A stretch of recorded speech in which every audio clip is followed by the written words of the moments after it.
Welcome back, ladies and gentlemen, to another fantastic Friday of Chandler-Gilbert baseball. Today we have the GateWay Geckos taking on your Chandler-Gilbert Coyotes on a beautiful Friday night here off Pecos and 202.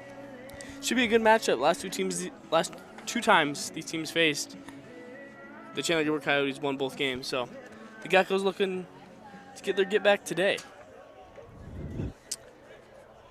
The Geckos starting lineup today is playing shortstop, number 23, Chuck Meister. Playing center field, number 10, Matt Mays. Playing right field, number 13, Kyle Hubert. Playing second base, number 11, Austin Maley. Playing third base, number 40, Micah Bartle. The DH, number 4, Zane Coggins. Playing first base, number 29, Sammy Skinner. The catcher, number 21, Josh Warman. Playing left field, number 20, Cayman Lassell. And your pitcher for the Gateway Geckos is number 16, Maddox Loria. Should be a good one today here at the Chandler-Gilbert ballpark. Fans rolling in. Good turnout here from Gateway fans. As this game has still yet to get underway. Umpires were just a little bit late to the ballpark today. So we might get things rolling here a tad bit later than normal, but that is all right. Field is looking gorgeous today. It does. Shout out J-Bone. Baldy and all the guys that work hard to keep this field looking so pretty. Oh, yeah. Got a little outfield design. Oh, yeah. You can see it a little bit on the broadcast right now. That is the hard work from Jordan Rathbone, one of our assistant coaches. The J-Bone Special. The J-Bone Special. So shout out to him. He works hard to keep this field looking as beautiful as it does. We will step aside here as the coaches, wrap up this meeting, and the Coyotes will take the field. We'll get you that lineup and the national anthem. And then it's game time. Yep. So we'll be right back with you with the Chandler-Gilbert Coyotes starting lineup.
And we welcome you back as your Chandler-Gilbert Coyotes take their positions on the bump today. For your Chandler-Gilbert Coyotes is going to be Max Ulrich.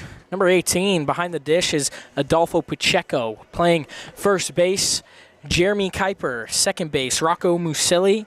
Your shortstop in today's game is Cam Fleck. Playing third is Zach Perry. Out in left field, Ben Lovering. Center field, Jackson Asaro. And in right field is Zeke Burrell. Ulrich on the mound today for the Coyotes has been absolutely dominant, has been the clear ace for the Coyotes so far this season with 33 innings pitched, 3 wins, 3 losses, with 38 strikeouts and an ERA of 5.6. So, definitely been dominant this first half of the season, looking to keep things rolling. It's the night game versus the Geckos. Coyotes rocking the all-white. What do you think about the all-white? Oh, the all-whites are absolutely clean. You get up close to them. There, there's some stains on them, but from back here you can't really tell. So these are definitely my favorite jerseys we got. They're clean. They look good. All-white just always looks good. I agree. We have a little bit of position change. It looks like we have Zach Perry over at third, which we haven't seen him play third much this season. Why do you think that change might be? Well, he started the season over there at second base and had some early struggles fielding the ball. But, I mean, he's one of the best hitters in the Coyote lineup, so you can't just take him out. So, move him over to third base. And, I mean, I think the Coyotes like him there. So Absolutely. And Ulrich will face his first batter, number 23, Chuck Meister. So Ulrich starts this game off with a strike. Meister will look to get things going for the Geckos as Ulrich fires another strike in there, and Meister is quickly behind 0-2.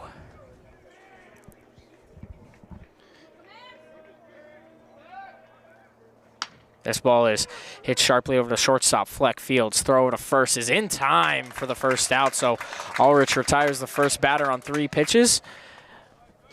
So you'd love to see out of your starting pitcher being efficient, filling up the zone, letting the defense work. Oh, yeah, that's going to bring up number 10, Matt Mays. Be looking to be the first base runner here for the Geckos. Ulrich looking to stay dominant.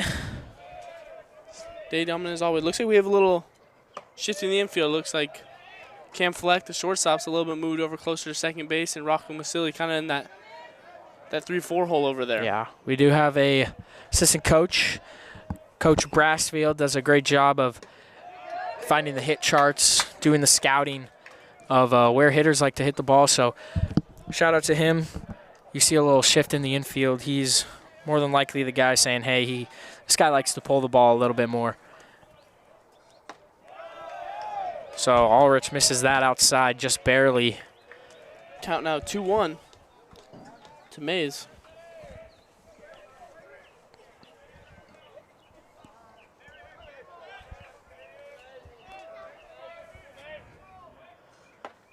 Fires that one in there. That catches the corner. Evens his count up at 2-2.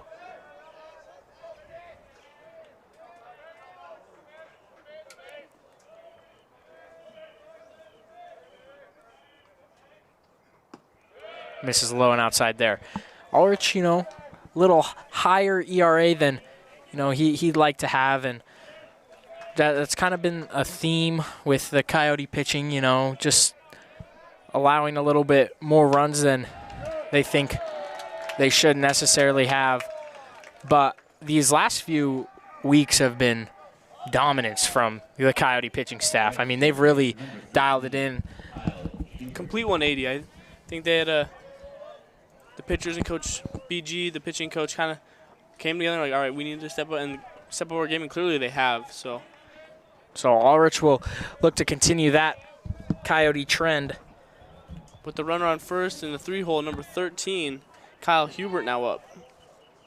And Hubert's going to sky this one back behind us for strike one.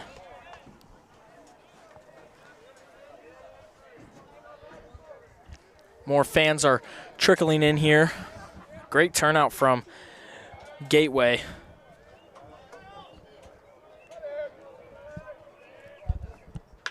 And this one's going to be rolled over to the third base side, but squeaks foul. Count now 0-2 to Hubert.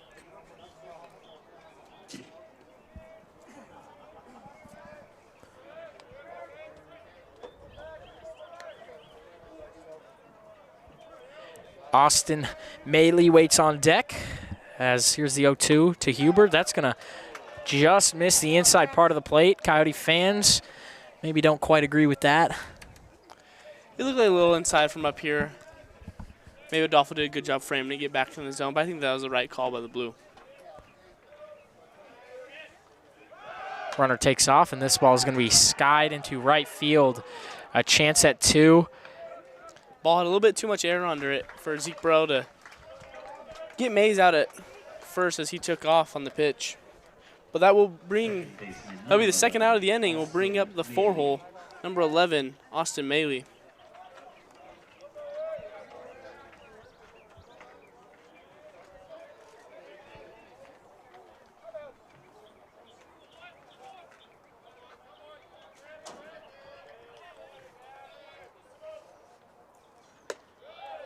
Ulrich will miss high with that fastball. 1-0.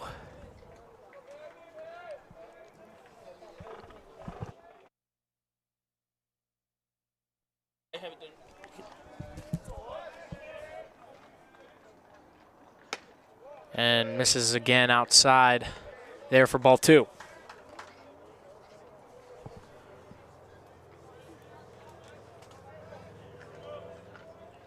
Mays has a fairly conservative lead over there at first base with the left-hander on the bump. As Ulrich fires that one in there, swung on and missed for strike 1. We did see Mays take off on, might have been a hit and run, just didn't execute. But we could see Mays try to take another one. Looks like he might be trying to do a little momentum. Coyotes know all about that. Ulrich, just a little warning pick off to first there.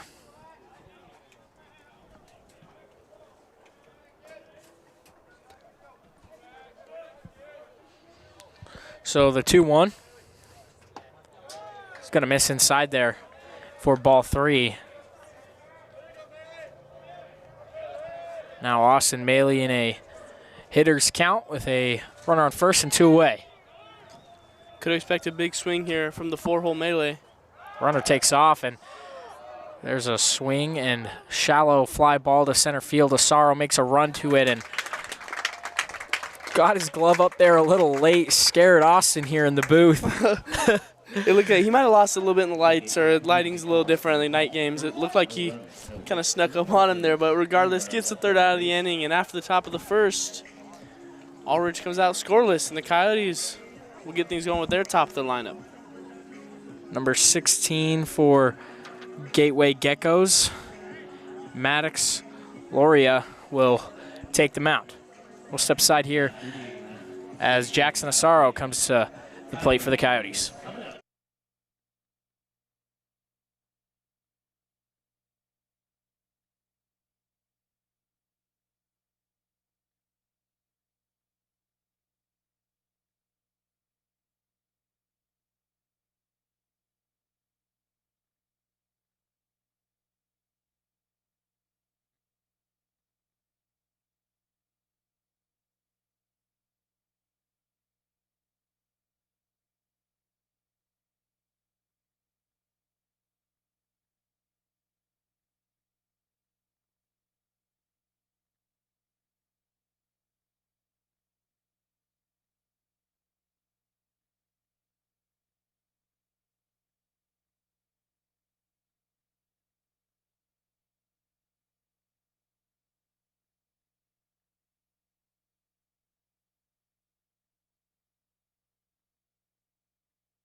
Jackson Asaro coming to the plate for the Chandler-Gilbert Coyotes. He will be the first batter that Loria faces.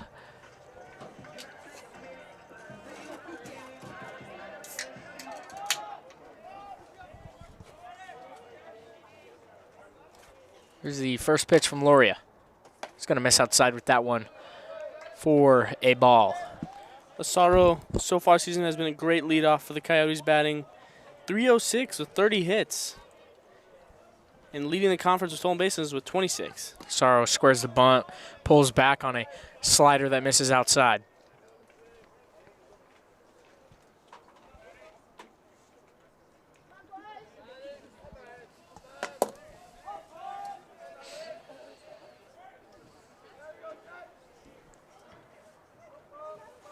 The 2-0 to Jackson Asaro. Loria fires that one in for strike one. It smells good here. Sounds like someone's cooking some.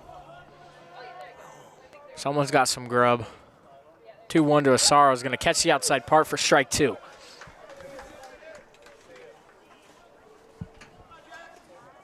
Nash is currently in search of the food. Yeah, I don't know what that is. Smells really good, though. 2-2 to Asaro. And he's going to check swing through that for the strikeout. So Loria looking like he's not throwing all that hard, but, I mean, those sometimes are the hardest pitchers to face. And Asaro couldn't hold back on that slow slider. Absolutely. Kind of throws the, looks like it's throwing the Chandler-Gilbert Coyotes hitters a little off. Hopefully they can adjust, sit back, and do what they do. And there's that loopy slider again that comes in for strike one. I think we can expect a lot of that today. Loria's off speed. Could be dangerous. And he's going to miss outside there with the fastball. Yeah, sometimes with these slower pitchers, you know, that you'll see a lot more off-speed pitches, so when they do throw that fastball, it looks just a little bit harder if they can locate it up and in. Absolutely. Count now 2-1 to Perry.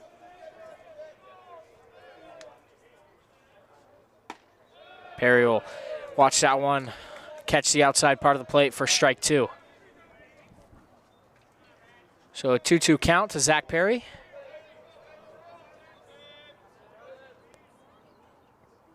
And Perry shoots this one up the middle to the second baseman. Fires over to first, and good job by Skinner picking up Maley.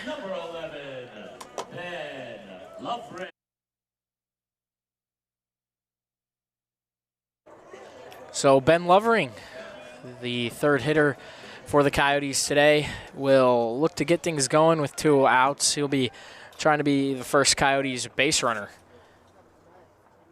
Lovering will watch that slider go outside for ball one.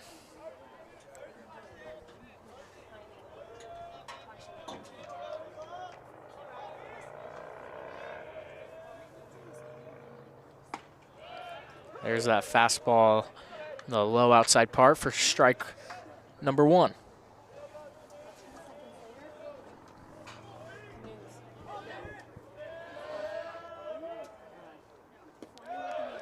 Lovering leaves that one down for ball two.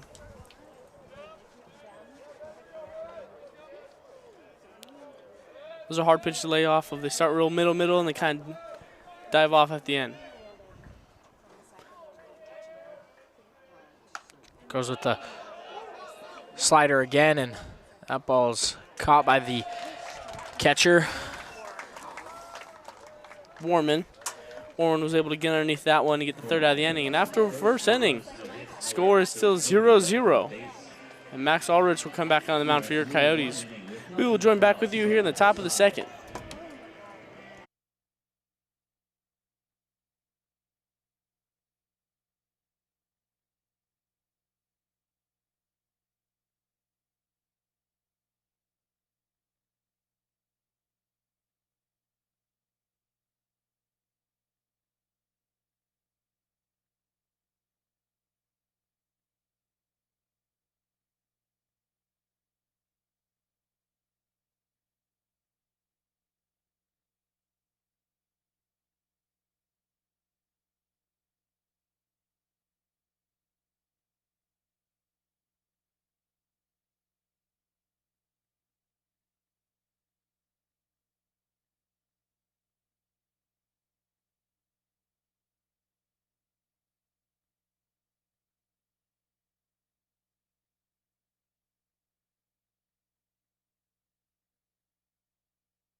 So Max Ulrich will come out to do his second inning of work on the mound. Micah Bartle steps to the plate for the Gateway Geckos.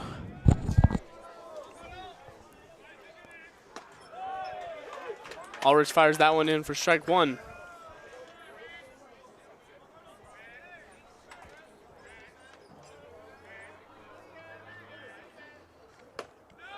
Ulrich misses just a bit outside there.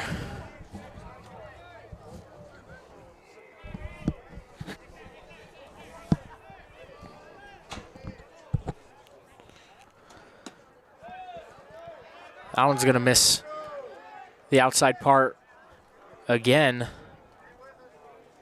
Looked pretty good from up here, but Yeah. That one must have just missed barely outside. Count out 2-1 to Bartle. and big swing and a miss for strike two. Evens his count up.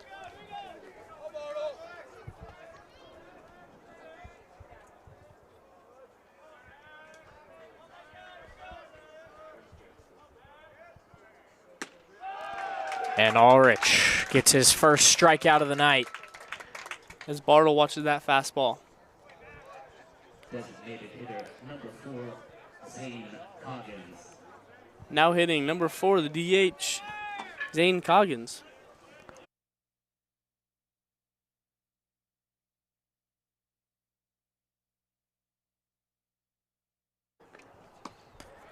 Misses outside there, ball one.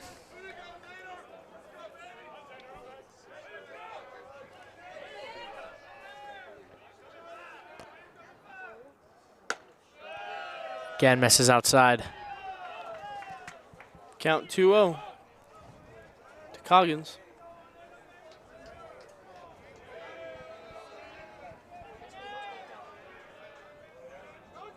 Squares the bunt, misses up with the fastball. Coggins pulls back.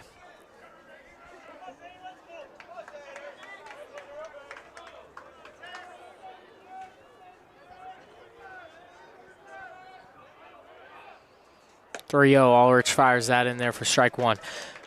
I could be wrong, but I'm almost 90% sure Zane played at Chandler-Gilbert. Could be wrong, though. Transferred to Gateway as he takes a walk. Yeah, I'm not sure. You could be right. I would not be the person to ask. But now brings up number 29, Sammy Skinner, after the walk from Coggins. With only one away and a runner on, Geckos looking to get something rolling in the top of the second. Pick off a 10 for Ulrich.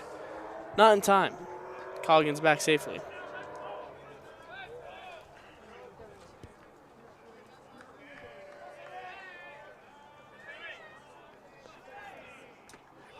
Swing and a miss there for strike one.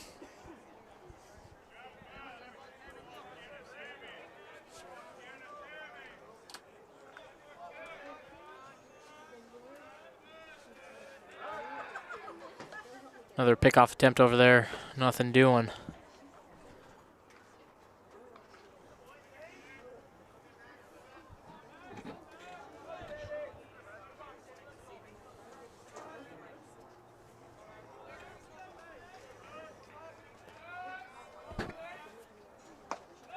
And fires that one in for strike two. Count out 0-2 to Skinner. Double play would be huge for the Coyotes.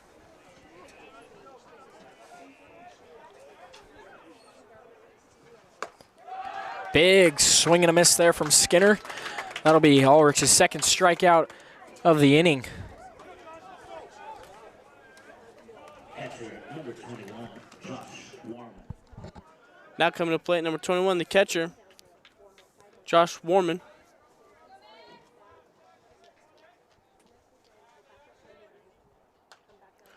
Warman fouls that one off for strike one. Looks like Warman's kind of got a Cody Bellinger stance. Kind of liking it. Definitely looking to do damage with 2 away and 1 on.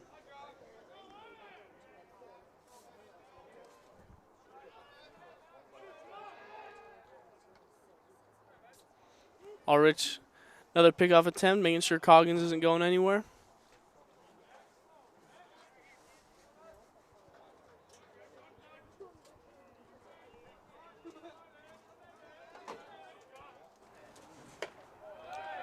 This is upstairs with that fastball for ball one.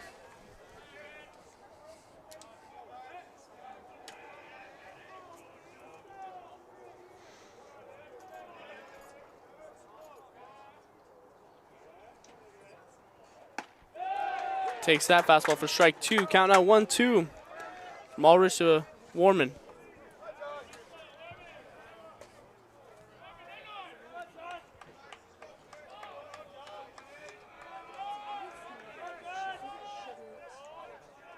Runner goes and swings through that, so Ulrich gets 3 outs, 3 strikeouts this inning. Walking Coggins, but does not matter. Does the rest himself, and we go to the bottom of the second as the Coyotes try to make an adjustment here. Looks like we have Grant Yost, Cam Fleck, and Jeremy Kuiper looking to get things rolling. Some power hitters in the bottom of the second for the Coyotes.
The designated hitter into today's ball game for the Coyotes, Grant Yost, comes to take his hacks.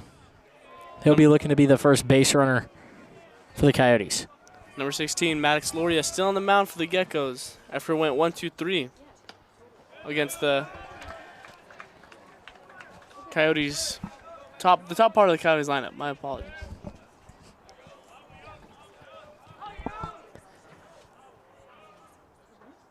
And broken bat. There's some firewood for Loria. Throw over to first in time.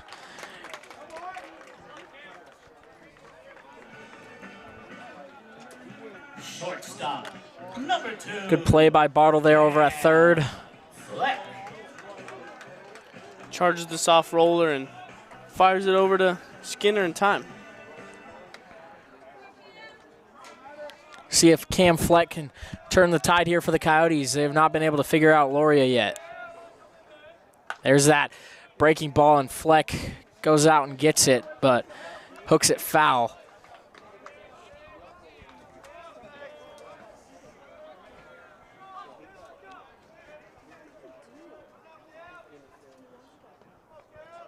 The 0-1 to Fleck. Another breaking ball, and this one skied back. And caught at the fence by Warman. So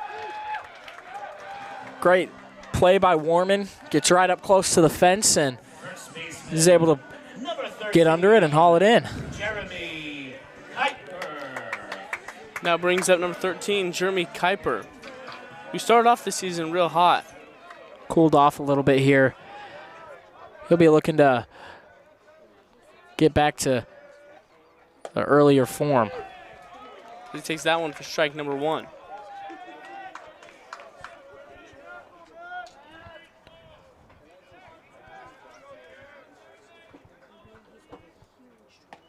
And a loopy breaking ball there for strike 2. Loria's doing a really nice job not leaving that ball too up, as you know, these Coyote hitters are all power hitters. And strike 3, so Loria 1-2-3 the first inning, 1-2-3 in the second inning. Score still 0-0 after the second. Got herself a little pitcher's duel here. Ulrich will head back down to the mound as he looks to put up his third consecutive 0.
Cayman LaSalle comes to take his first hacks of the ball game, as Ulrich misses outside there for ball 1.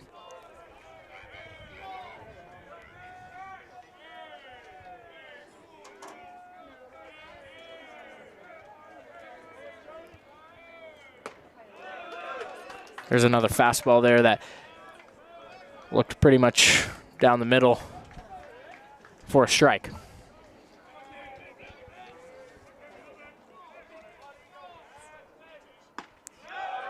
Curveball that misses inside there. Coyote fans do not agree. Coyote fans a little rowdy tonight. A little rowdy Friday night for the Coyotes. A Coyotes. little rowdy Friday night, huh? This one's hit weakly over to second base. Musili comes up on that. That gets under him. He's going to hold up there at first base, and rare error there for Rocco Musili. That's the error from like you said, that's an uncommon error for Rocco. He's so solid defensively, but that's just baseball. It happens. So LaSalle not be on first, and that'll bring us to the top of the lineup for the Geckos. Bring up number 23, Chuck Meister.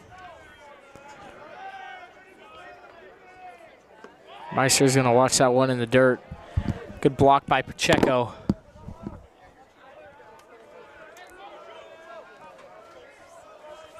Yeah, like you said, game of baseball. Anything can happen. Rocco Musili usually so sure-handed over there at second base, but got to flush it and move on, because I'm sure he's going to get another. He's going to get another opportunity. And Adolfo Pacheco. He goes, "Hey, I got you." Adolfo Pacheco says, "Hey, bro, I'll get the out right here for you." Wow. So throws it down to Musili, who puts the tag down for the first out. So really erases that error. Maybe not in his stats, but this ball scorched into center field, and that's the first time Max Ulrich has really been touched like that today. Pause. No, that ball was barreled. Right up the middle, just like they tell you, right back in the pitcher's face. Exactly what Meister did there. Now with one away, the 2-hole, number 10, Matt Mays will come to face his second at bat against Ulrich.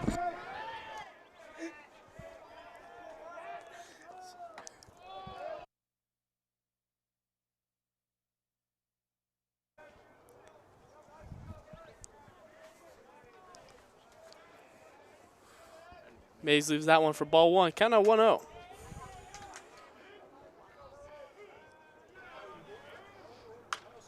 That ball's going to be fouled out of play off to the left-hand side into the softball field.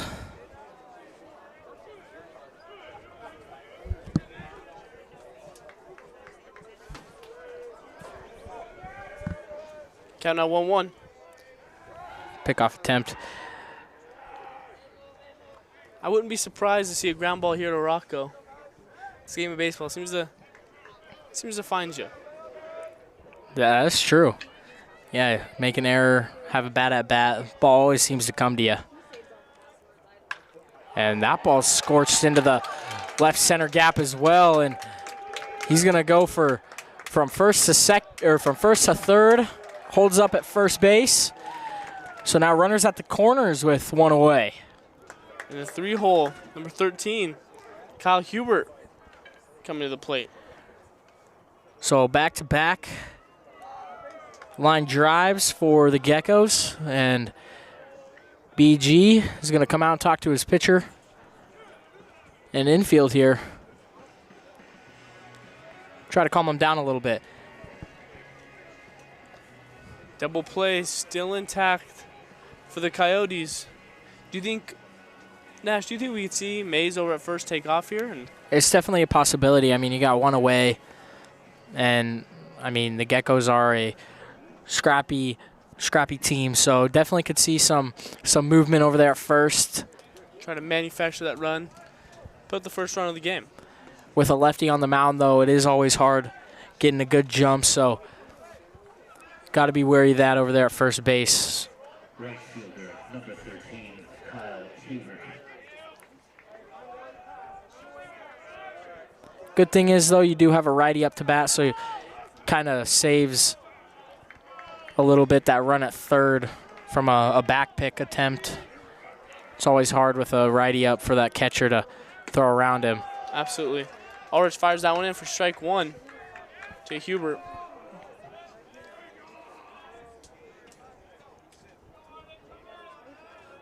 One of the Geckos' best hitters with an opportunity to put an RBI, to get another RBI and put the first run on the board.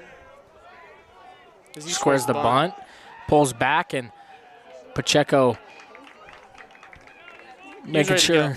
Yeah, he wanted to fire that baseball, but good job by the Gecko base runners not giving him anything to throw at.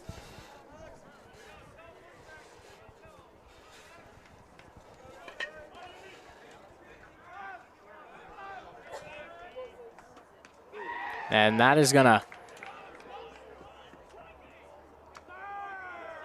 They're gonna say that hit him. Okay. They're gonna say that hit Hubert. I was a little confused. I was a little confused there as well. That hits off Hubert, so the bases are loaded now. For the 4-hole, Austin Maley. So the Geckos are in a great spot here with only one away, bases loaded in their 4 spot up to the plate. See if Maley can do some damage here. And Ulrich just misses the outside part there.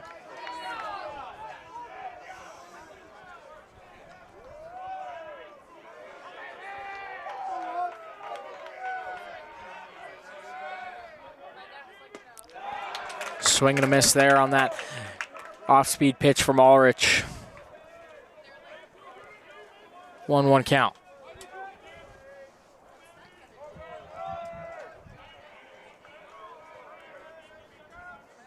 And this ball's gonna be shot into center field. That's gonna get down. Asaro picks it up, fires it in, but that'll score 2 runs. And the Geckos are the first to get runs across here as they score 2. from the RBI single from Maley. Third baseman, number 40, Micah Bartle. This brings up number 40, Micah Bartle. We're going to keep things rolling in the top of the third for the Geckos. Still only one away with a runner in scoring position, as well as a runner on first base. So they will definitely be looking to keep things rolling here.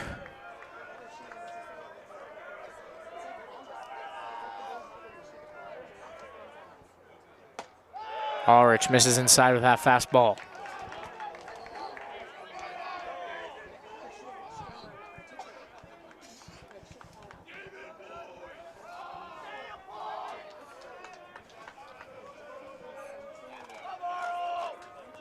One 0.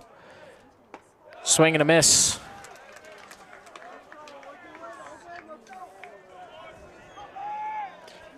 Looks like Ulrich is having a little bit of pitch comm issues, a little too quiet. Maybe it's with the feedback they've gotten from the pitchers. So. And another breaking ball that's skied into center field. Runner tagging from second base and first. Sorrow is going to fire that in. So the runners will advance.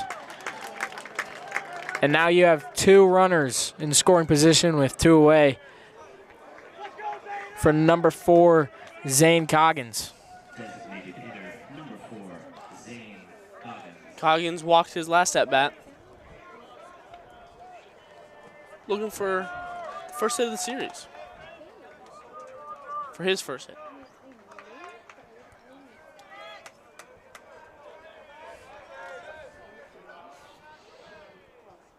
Coggins swings and misses at the first pitch thrown to him for strike one.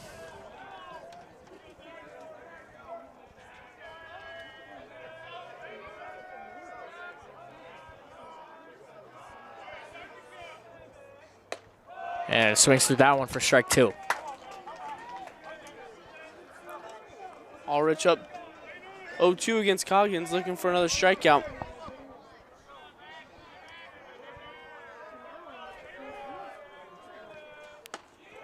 And misses there, just a bit inside.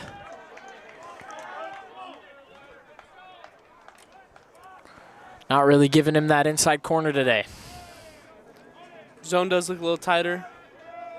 Pitchers really having to hit their spots. This is going to be chopped over to shortstop Fleck Fields. Throw on the run is in time. Great job by Cam Fleck. That is not an easy play. Slow ground ball. Runner in front of you. Got to throw it on the run. And Zane Coggins is a very good runner. But like you said, Cam Fleck did a good job. Charged that one a little off balance. Chucks it over to first base to Jeremy Kuiper and gets the third out of the inning and stops the bleeding for the Coyotes. So after the top of the third, Geckos lead by 2. After the 2 RBI single from Maley. Loria comes back out of the mound, and he'll be looking to throw up another 0 for the Coyotes as Jordan Rathbone is talking to his hitters. We'll step aside here.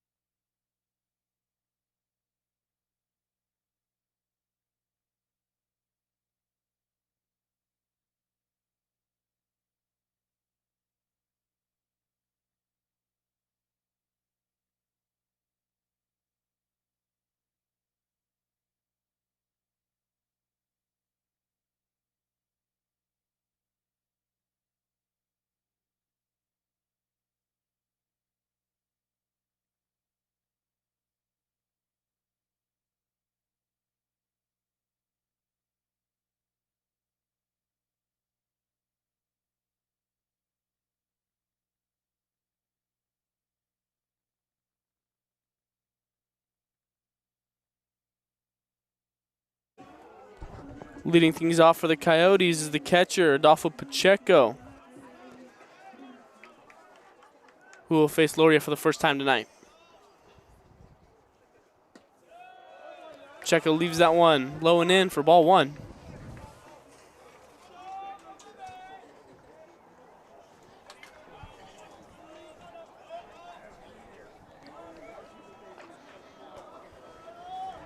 See if Pacheco can get things going here for the Coyotes. They've been sat down in order so far as he swings through that for strike 1.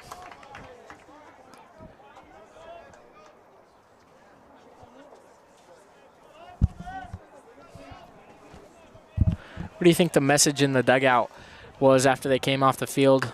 And Pacheco puts a drive into this one, but that'll be caught By Hubert out in right field, who tracked that one well.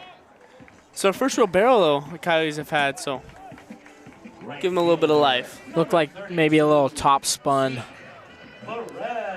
from Pacheco there, but overall a pretty good swing. But as you mentioned, I think the message from Jordan Rathbone in that meeting was, guys, we got to adjust. Don't be afraid to change your approach and go be dudes. Zeke Burrell takes that one up. Zeke Burrell was out with a concussion. Good to see him back in the lineup. Oh, yeah, always good to see the speedy right fielder back. So he takes that up for ball 2.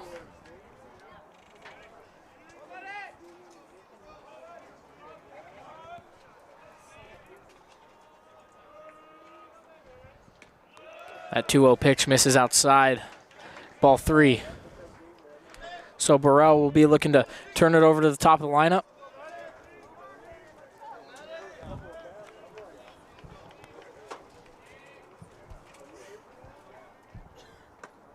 There's strike 1. Sorry about that. Musili is on deck, and then he will be looking to turn it over to the top of the lineup. But Burrell will be looking to be the Coyotes' first base runner today. As he drives this one deep to left field. That ball is going to get down and hits off the wall. And Zeke Burrell. Stand-up double.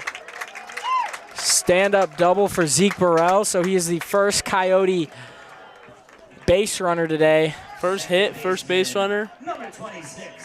Let's see if that, can get the dominoes to fall and the Coyotes can continue and follow Zeke Burrell here. Like we mentioned, I think the Coyotes have been missing Zeke lately and comes back in a hot way.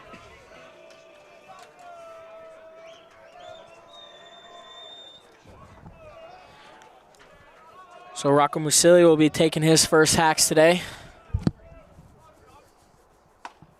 As he watches that one go by for strike 1.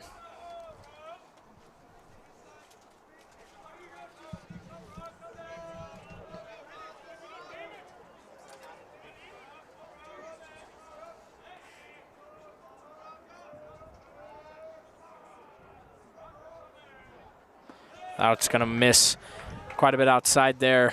Good job behind the plate from Warman, keeping that ball in front, preventing Zeke from advancing to third. Count now 1-1 from Loria to Musili. Pretty conservative lead at second base.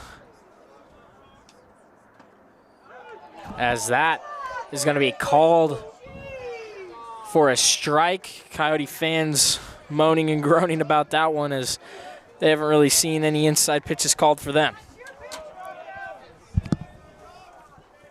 Count now 1-2. That one did look a little bit in. That's going to miss outside as well. Warman does another good job keeping it in front.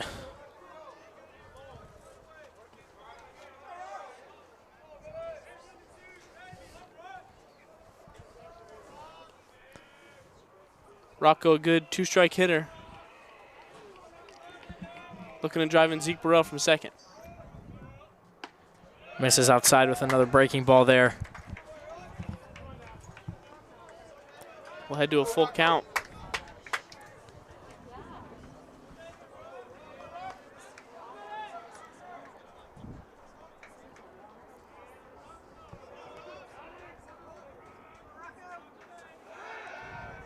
Pickoff attempt. Second base just floats it on over to second.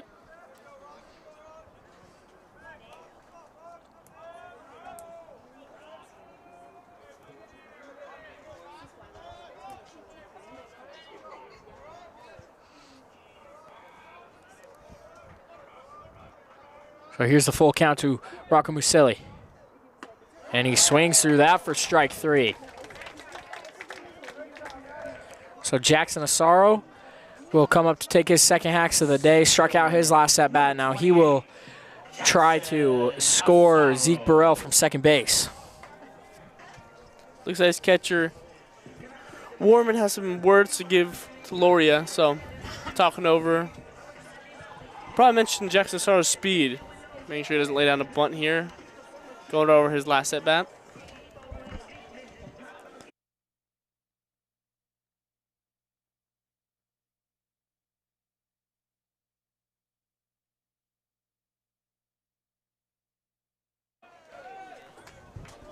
The 0-0 from Loria to Asaro. Misses outside there for ball 1. Here in the bottom of the third, Loria seems to be missing outside quite a bit. Yeah, definitely trying to stay away from these Coyote bats. Don't want to leave anything inside for them to get out in front and get a hold of as he misses upstairs and in there. Fire down to second base, and Burrell's back in time.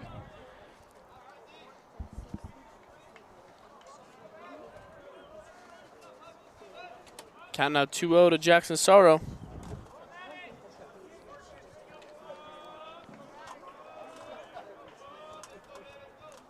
Burrell plus speed at second base. Base knock more than likely scores him. As Asaro will watch that go by for a strike and shaking his head, not agreeing with the call. He's been, the umpire's been a little all over the place. I mean, it was tight, and here in the third, it's looked a little bit, it's looked like it's opened up a little bit. Yeah, definitely some wider calls. Here's a 2-1. Misses way outside with that curveball again.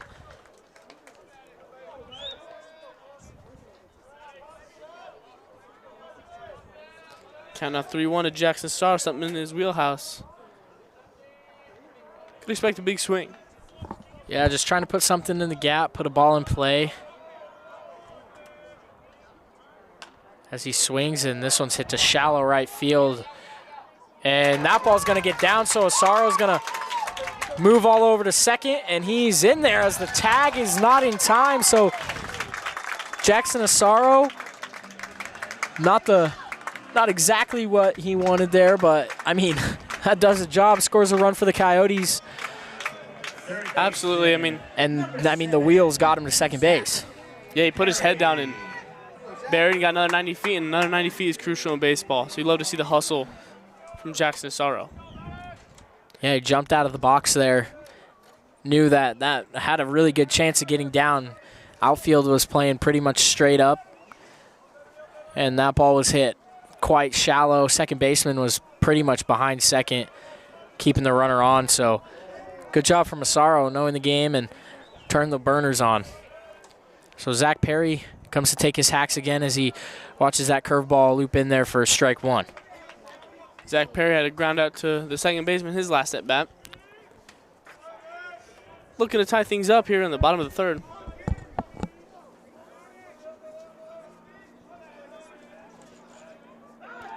Asaro takes off. Asaro's back to second safely, so his speed got in a little trouble and his speed bailed him out. Yeah, it looked like he was trying to steal third, and Loria picked off. I mean, nobody was at second base, but Asaro was caught in no man's land, able to wheel his way back to second. Perry swings at that curveball, fouls it off, 0-2.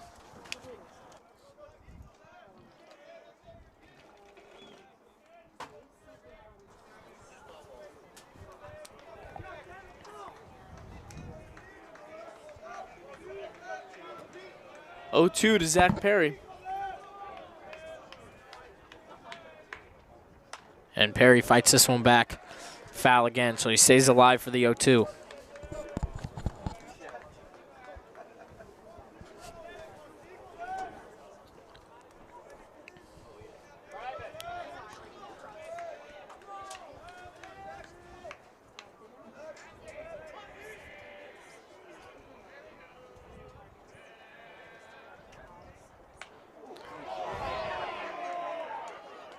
And What?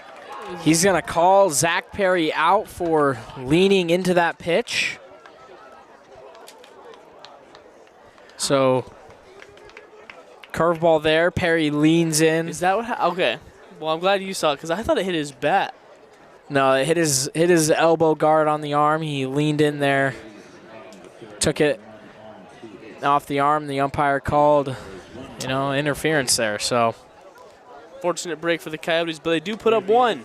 And after 3, the score is 2-1. After the double from Zeke Burrell and the bloop double from Jackson Sorrow, the hustle double, might add. And we will join back with you at the top of the 4th as Max Ulrich takes the mound once again for the Coyotes.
Sammy Skinner comes to the plate, face Max Ulrich. Swings through that for strike 1.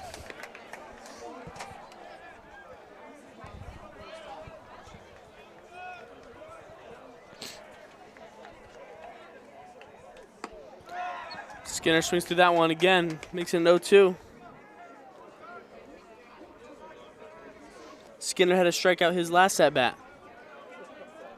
Looking to change that here down 0-2. As he skies this one to right field. Zeke Burrell was able to make the running play on it.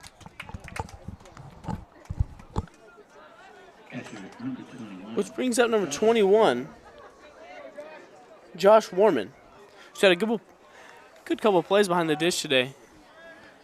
Yeah, done a nice job keeping balls in front. Good job framing the corners as Geckos have got some calls back there. That one misses just inside for ball 1. That one will catch the inside part for strike 1.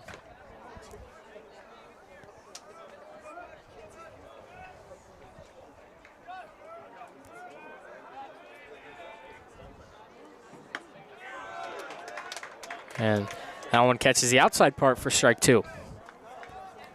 Going from inside to outside. Count now 1-2 from Max Ulrich to Warman. And Warman swings at that curveball, hooks it foul.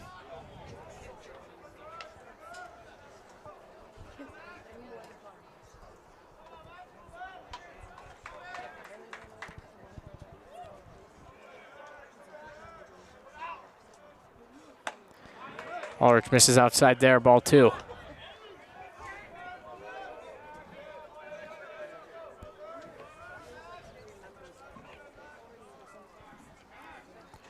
Coyotes got another shift on him again, as this one's going to be hit through the 6 hole as Fleck gloves it, but there's just no play there. So maybe that's a time where the shift doesn't quite work out the way you expected. A little tapper through right where the shortstop would have been if they were playing straight up, but it's the chances you take when you move your infield around based on, the scouting report. Absolutely, and Warman kind of catches a break there with the poke single and brings up LaSalle, who swings through that one for strike 1.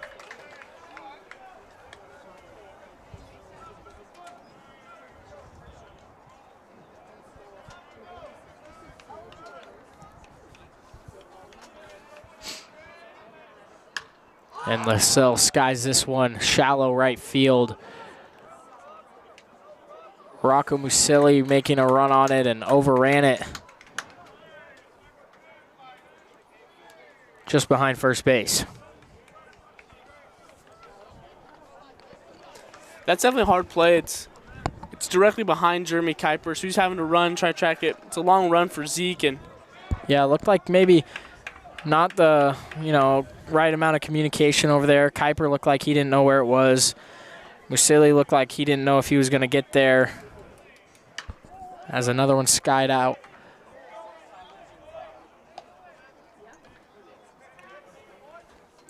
So yeah, definitely not the easiest play to make back there behind first base. LaSalle now down 0-2 to Ulrich.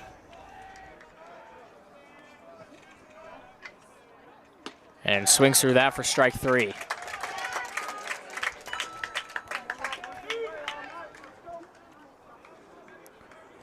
So that's Ulrich's 4th strikeout of tonight. And after the strikeout, brings up the top of the lineup, number 23, Chuck Meister, who had a single his last at-bat. Meister swings through that, strike 1.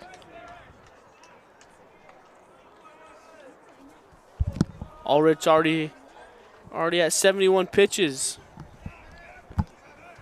through 3 2/3 inning. Misses outside there for ball 1.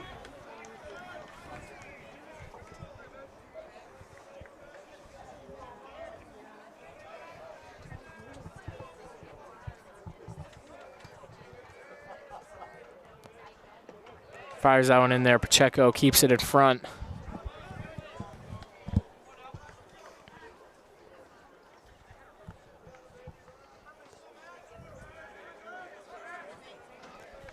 Count now 2-1 to Meister.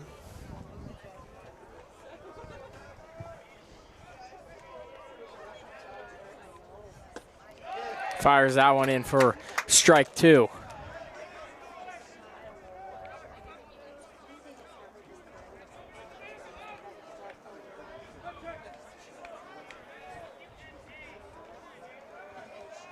The 2-2 from Ulrich. Runner takes off, and this one's going to be chopped over to shortstop. Fleck, throw to first in time. Cam Fleck's making some great plays today defensively. Really picking up first pitcher and his other infielder. So Ulrich puts up another 0 on the board after giving up 2 his last inning. Coyotes are coming up to bat, looking to add a couple more as Loria comes back onto the mound for the Geckos.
Loria still on the mound. And for your Coyotes, Ben Lovering comes to plate to face Loria for the second time tonight.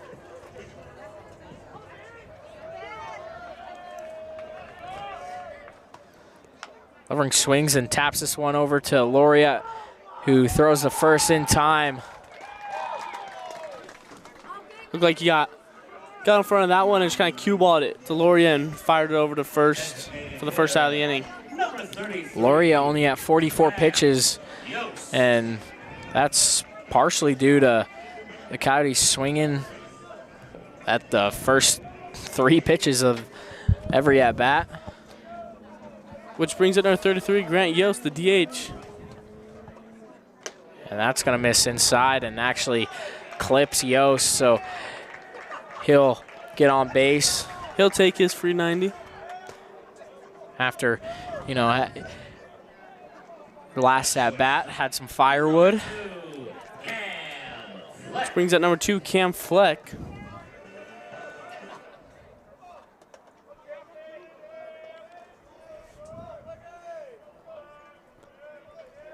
The 0-0 to Cam Fleck. He's crushed his left field. That ball is off the wall, and Grant Yost will move to third, and Cam Fleck moves up to second. I thought that ball was out for sure. That ball was crushed on the line. Top of the wall. Man, I thought that one was out of here. Thought the Yotes were about to take the lead by 1 and get things rolling. So with 1 away, Jeremy Kuiper comes to the mound with 2 runners in scoring position.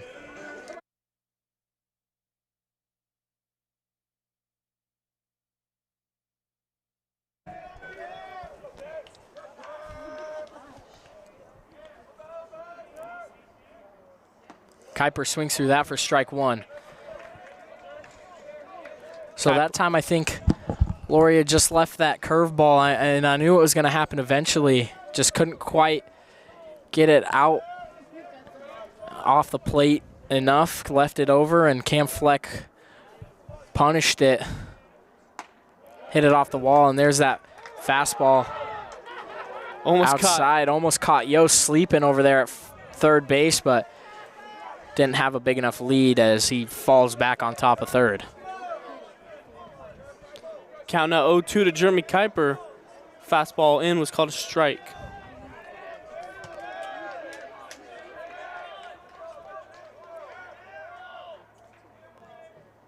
And there's that curveball that's going to miss outside and low. It's a good 0-2 pitch right there. Not leaving anything to chance. Might, you know, bait a swing. Kuiper does a good job holding off. That's going to miss outside as well. Even this count up at 2-2.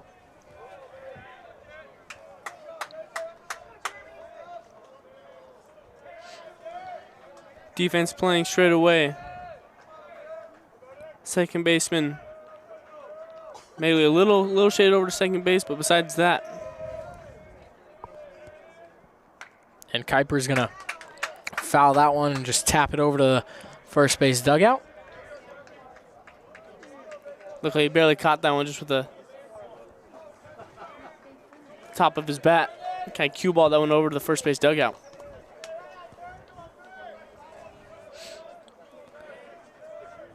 So another 2-2 to Jeremy Kuiper.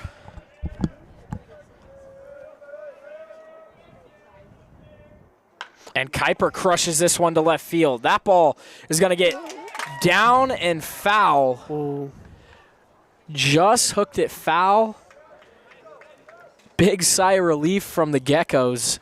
That would have scored 2. Absolutely. Count remains 2-2 after the dangerous foul ball from Jeremy Kuiper.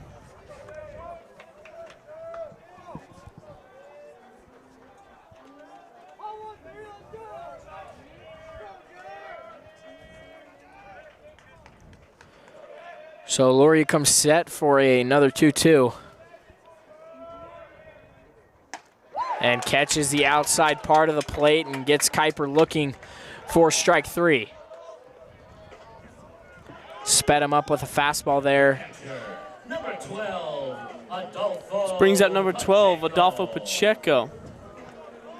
Pacheco had a hardline drive to right field his last at-bat. Looking to take the lead from the Geckos here. He'll be looking to catch another barrel. Hopefully this one will fall. Glory has 5 strikeouts on the night. Filling up the zone well. Big swing and a miss from Pacheco as he's trying to do nothing but go yard here. This is my guy. If I had to pick someone to get home run today, it's Adolfo Pacheco.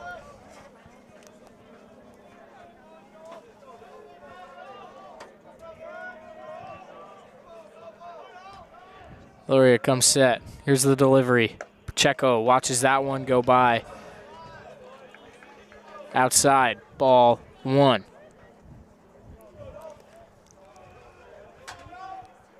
One to Adolfo Pacheco.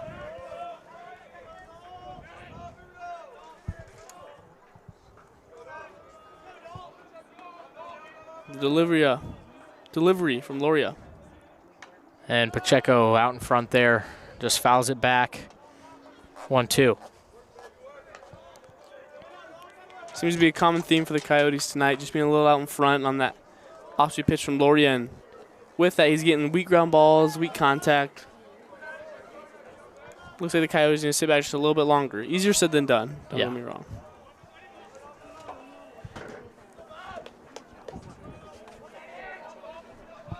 So the Geckos and Loria have an opportunity to get out of here unharmed as Pacheco does another good job fouling this one back.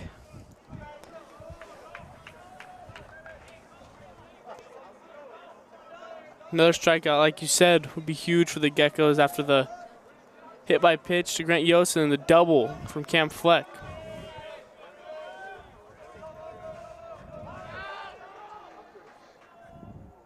Pacheco swings and soft ground ball to second base, and they get out of that inning unscathed after having 2 runners in scoring position. With 1 out. Coyotes definitely looking to put some runs on the board there. Unable to do so, and after the 4th, score is 2-1. Your Geckos leading by 1, and Max Ulrich will head out back on the mound for the Coyotes.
Leading things off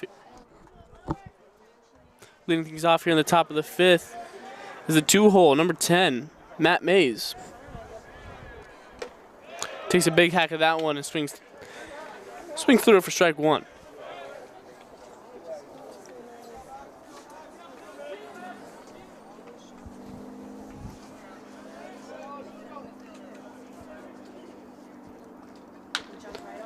Low ground ball to Rocco Maselli. Fields it cleanly and fires it over to Jeremy Kuiper for the first out of the inning. Looked like Mays caught that one a little well, just right at Rocco on the ground for out number 1. Which brings up the 3-hole, number 13, Kyle Hubert.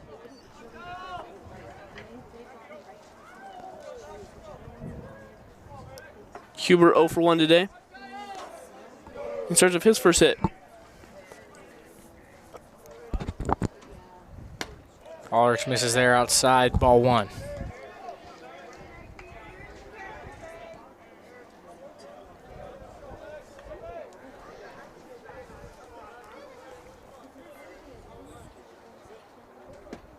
Swing and a miss there.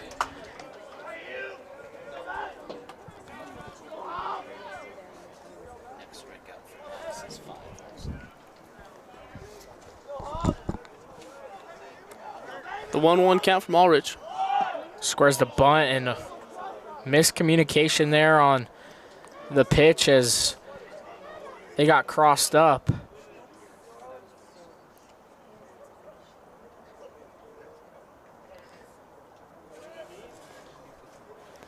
That'll be ball number 2 after Hubert pulled back on the bunt. So it looked like Adolfo was looking for maybe an off-speed pitch, and Ulrich fired in a fastball. And that's never what you want to see there. Absolutely nobody's fault, just a little bit of miscommunication, and could be solved easily. And there's that breaking ball there that Adolfo Pacheco expected last pitch. But anyway, it gets a swing and miss from Hubert. Count now 2-2.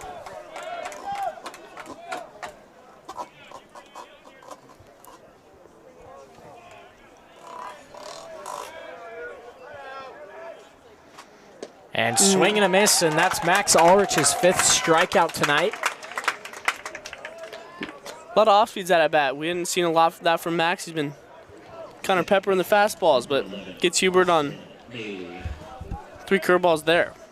Which brings up number 11, Austin Maley, who had the huge hit last inning. My apologies, 2 innings ago. And another big swing from Maley for strike 1.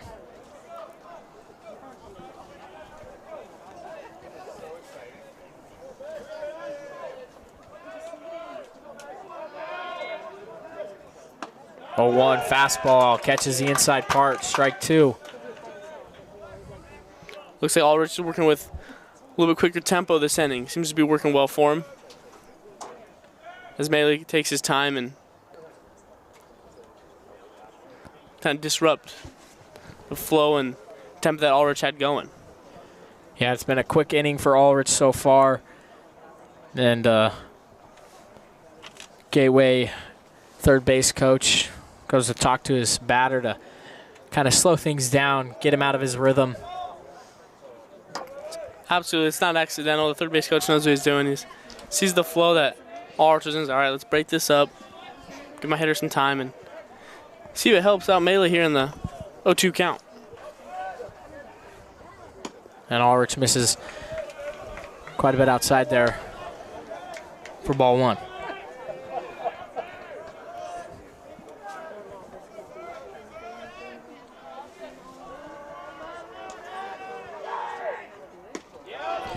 And Ulrich just misses low. Count now 2-2. Ulrich to Maley after the controversial ball. And that one's in there for strike 3. So Max Ulrich's 6th strikeout of the day. And he looks good up there apart from that 3rd inning. So and through 5, Max Ulrich has thrown 86 pitches. Looks like the Coyotes have a little bit of movement in the bullpen, not too much, but have somebody getting warm. And after the top of the 5th, scores now 2-1. And number 16, Maddox Loria will head back out into the mound for the Geckos, and he looks dominant so far. Definitely. That slow breaking ball is really worked to his advantage today as get the Coyotes way out in front, and then he speeds them up there with, you know, probably not the fastest heater, but definitely looks harder after, you know, you throw in a few loopy curveballs. So he's working the zone really well. Coyotes haven't quite figured it out yet. We'll be right back with you as Zeke Burrell looks to lead things off here in the bottom of the 5th.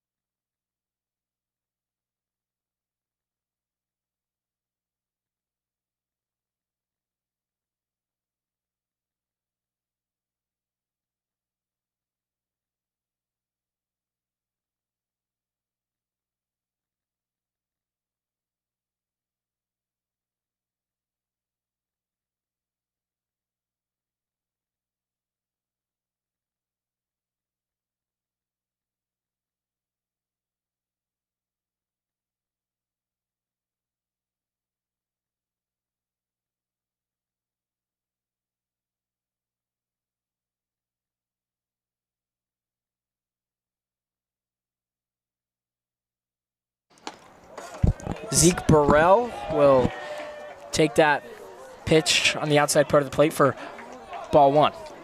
Zeke Burrell had a double his last time up. Looking to replicate that here in the bottom of the 5th. Swings through that for strike 1.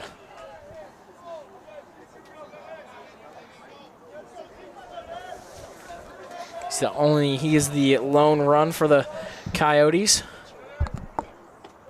as he watches that go by, ball 2.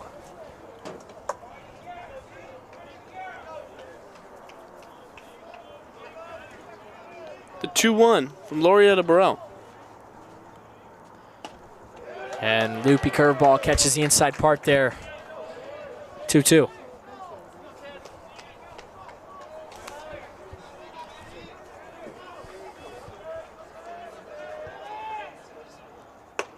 Misses high with the fastball. Brings us to a full count.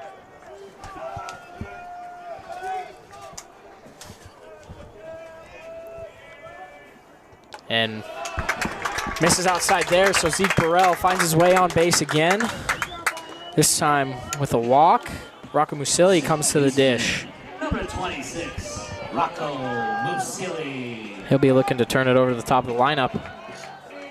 Rocco had a strikeout his last time up, but looking to move Zeke Burrell here into scoring position. Could we possibly see a bunt here from Rocco Musili? I definitely don't think it's out of play, but I think Jimmy Turk's gonna let him swing. Oh, and I was wrong. You were right, Nash. So Musili squared the bunt there. That ball misses outside for ball 1. And more than likely, Rocco will square the bunt once again. As he does, this time pushes it down first base, but a little too hard and foul. That'll be strike 1.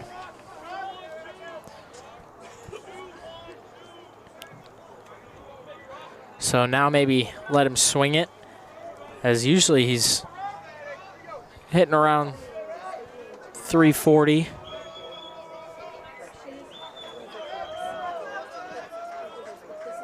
He scores the bunt here and pops this one up. Catcher's not able to get there in time, so now with 2 strikes on him, now he will be swinging the bat. And he'll try to execute this way.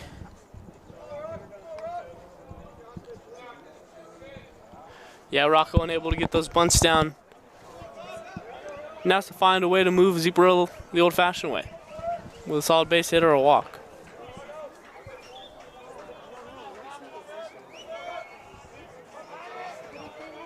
The 1-2. And Musili fouls this one straight back. Does a good job just finding a way to foul that pitch off. It was a pretty good pitch there by Loria. After the elevated fastball, after the off-speed pitches can look tempting, can look a little bit juicy. 1-2. Pickoff attempt there first. Burrell's back in time.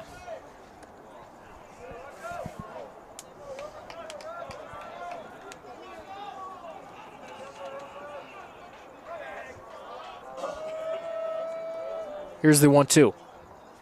Musili watches that as it goes by for strike 3, and Loria's 6th strikeout of the game. Which brings up the center fielder, number 28, Jackson Asaro. Asaro 1 for 2 on the hustle double to right field his last time up. There's a pickoff attempt. Again, won't be in time.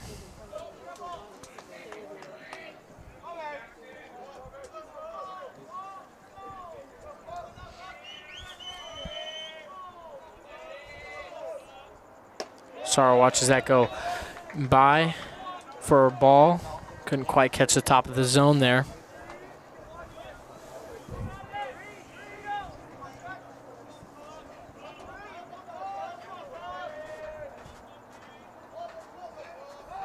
Another pickoff attempt. Burrell barely back in time that time. Making sure the right fielder Zeke Burrell isn't taken off. Definitely a threat to steal. Absolutely. As he does. And Asaro swings, and more than likely a hit and run right there. A little too high for Asaro to get a good barrel on it, but fouls it off anyway and keeps Zeke Burrell safe. You don't want to let one go by that and a hit and run that could get your runner thrown out. Count now 1-1 to Jackson Asaro.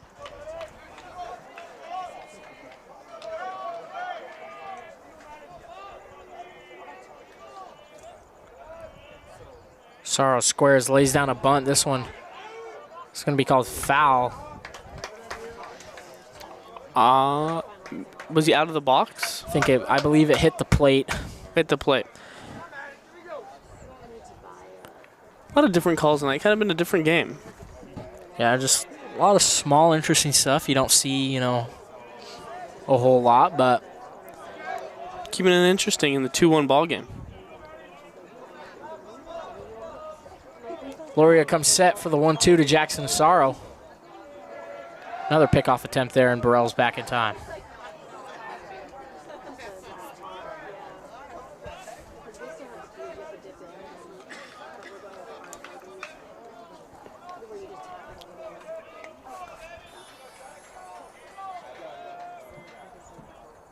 Asaro fights to stay alive as he fouls another one back.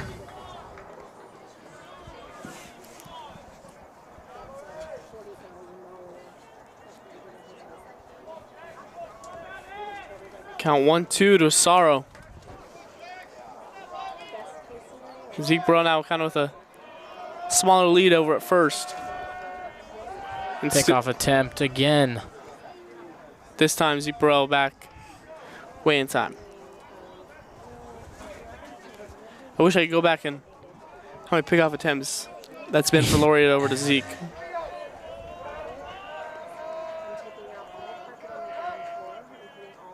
And gets Asaro to swing through that for strike 3, his 7th strikeout of the game, and the Coyotes have yet to figure out Loria. Number 7, Zach. Just not able to sit back on the curveball. Maybe the 2-hole, the third baseman Zach Perry can figure it out here with 2 outs and runner on first. As Perry smacks this one out of play.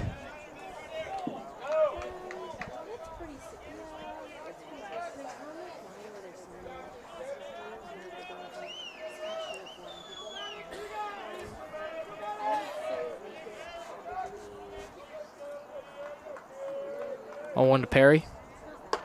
It's going to be upstairs, ball 1.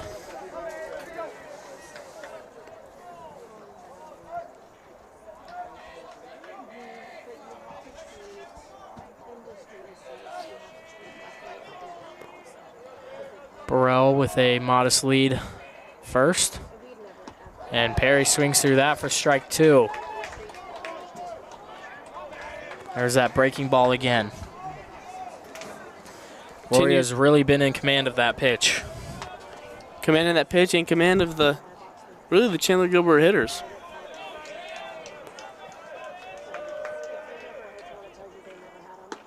He's going to miss with the slider there.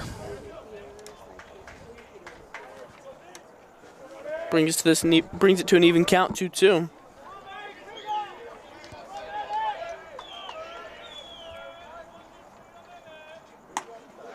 And misses outside there.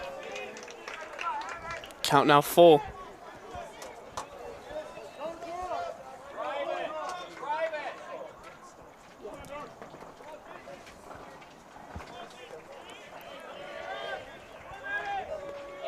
And the 3-2 from Loria to Perry.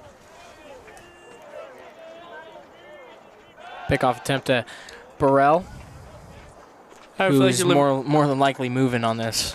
I feel like you're living deja vu with a pickoff attempt from Loria to Burrell. So I do this. Yeah, there's been a few of those. Burrell's more than likely taking off here with a 3-2 and 2 away. And they're gonna say Perry moved into that pitch as well. That is twice he's been caught on that. I don't know if he's really leaning in or the pitch just keeps. The first one, he 100% moved in on, and that one I think was going to hit him no matter what there. So, interesting call to end the inning, to say the least. We've been talking about all the interesting things that have happened this game. Rarely do you see that happen 1 every 10 games. Now we've seen it twice. Same hitter in tonight's game. Kind of crazy. But anyway, after 5, the score is 2-1. The pitcher duel continues. Gecko is still leading by 1.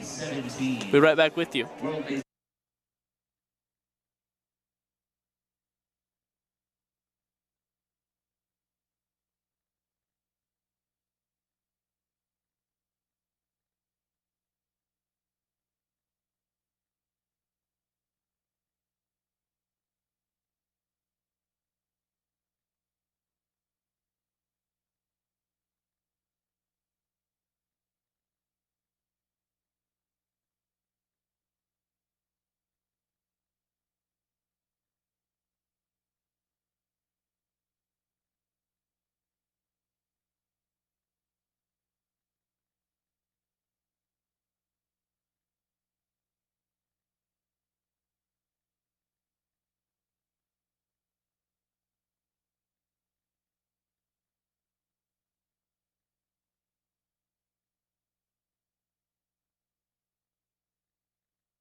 Leading things off for the Gateway Geckos is number 40, Micah Bartle.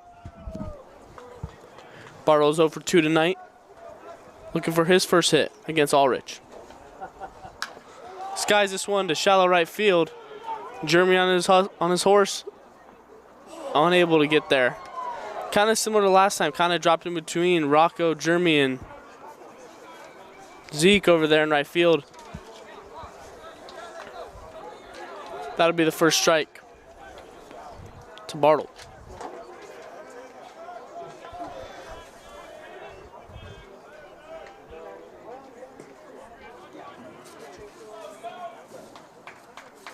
Dolphin Pacheco will head to the mound.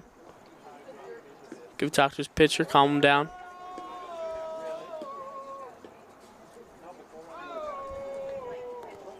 For those at home or those who are curious, the United States is leading Canada 5-3 in the WBC, the World Baseball Classic.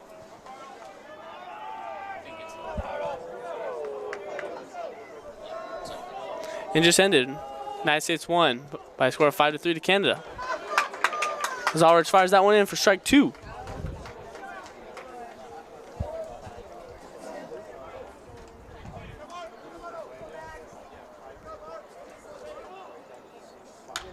This one shot way foul over to the right side. That one's on the road.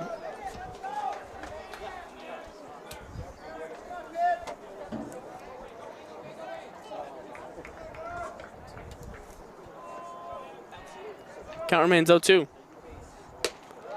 Ulrich misses. Little up and out for ball 1.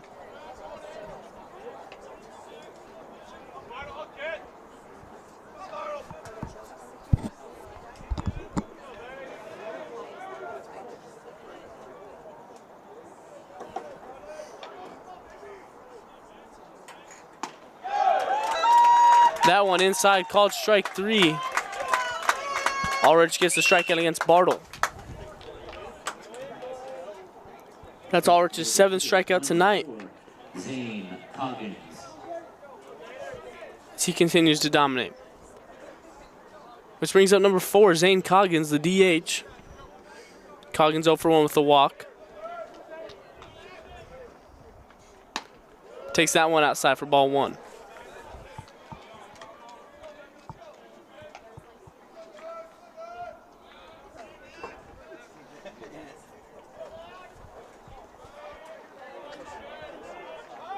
Squares the bunt, pulls back, called strike. Zach Perry from third, crashing hard.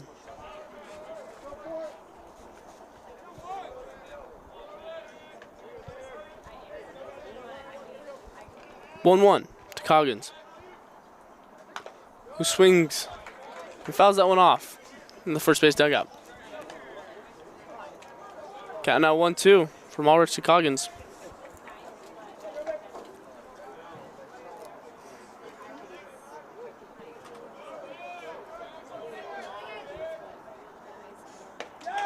Gets the strikeout there for his 2nd strikeout this inning and the 8th strikeout tonight. Ulrich has found his groove after giving up 2 in the top of the 3rd. Number 29. Which brings up number 29, Sammy Skinner.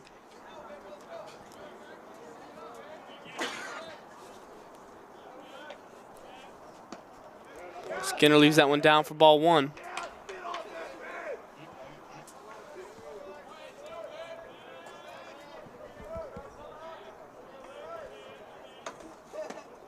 Takes that one for strike 1. Count now 1-1.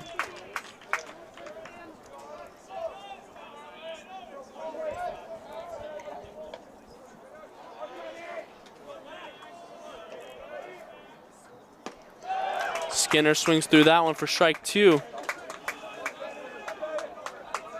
Ulrich hunting for his 3rd strikeout of the night.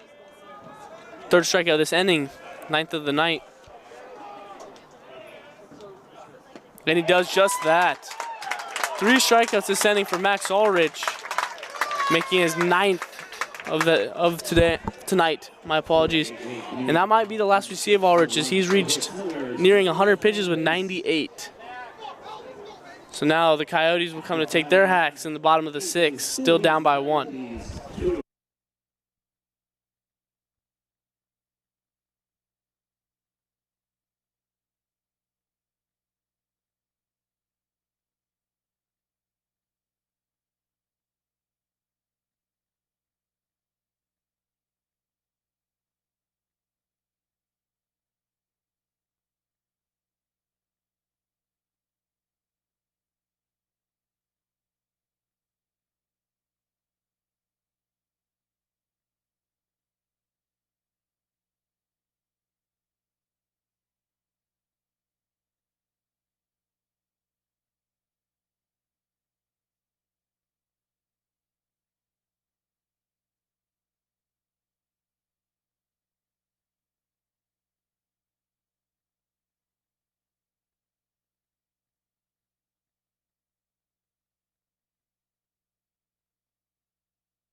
So Ben Lovering comes to the plate, and he is going to try to get things rolling for the Coyotes, as they have really hit a brick wall in Loria.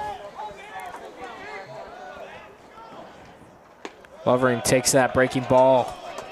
Strike 1.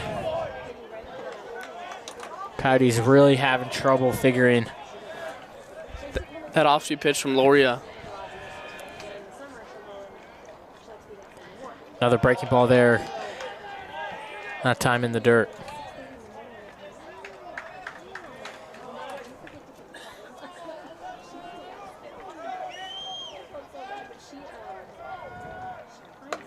1-1 fastball catches top of the zone there. Strike 2. Good quick shout to Warman, the catcher for the Geckos. Seems to be stealing a lot of strikes today for his pitcher, Loria. Definitely doing a great job behind the dish. Big part of this game. As he almost looked like could have stolen another strike there, but they're going to call it a ball. Count now 2-2.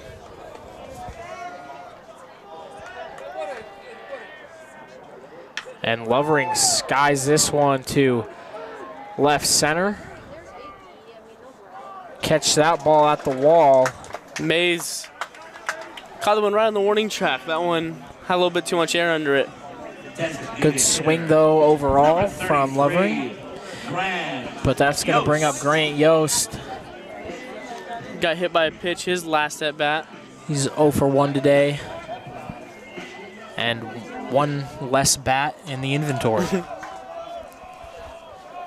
That's the worst. Bringing a bat is... And you get out.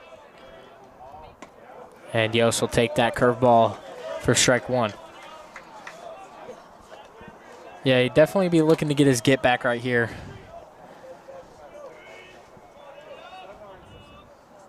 Watches that curveball in the dirt. The bat he's swinging is the bat I swing, and I love it. So hopefully I'm going to give him some good juju here and see if we can find a base knock for the Coyotes.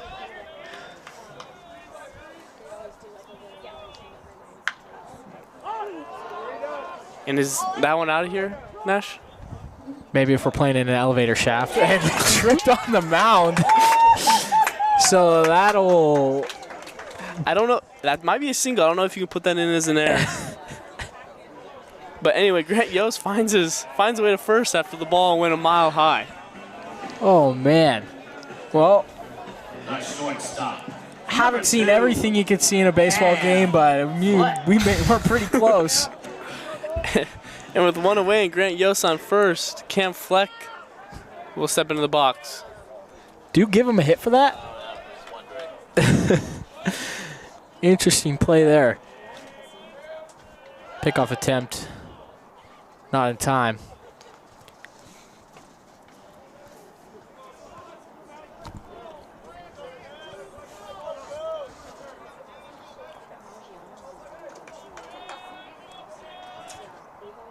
So 0-0 to Camp Fleck.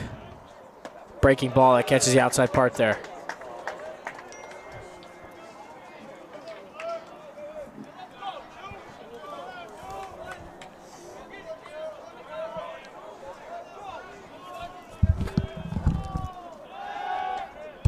Another pickoff attempt. Grant Yost back safe in time.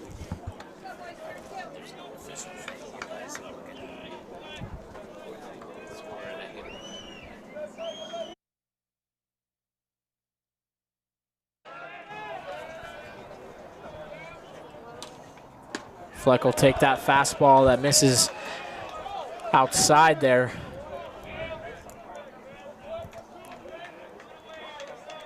Cam Fleck crushed the ball his last at bat off the left field wall. Thought it was out. Stayed in the ballpark. See if he can stay on Loria. And there's that curveball inside again. This little jam shot to center field. For the second out of the inning. Yeah, Loria's doing a really nice job again with that curveball, just not letting Fleck extend there. Jeremy Kuiper. Absolutely.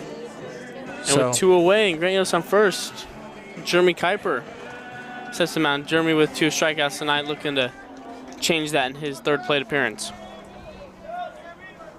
Seeing Loria for the 3rd time tonight.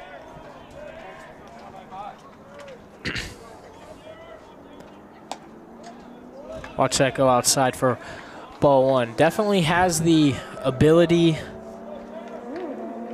to do so. Currently in a little bit of a slump, but slump can break at any moment. Slump can break. Big swing from Kuiper. Some action over in the Geckos bullpen as Loria's nearing the 100 pitch mark.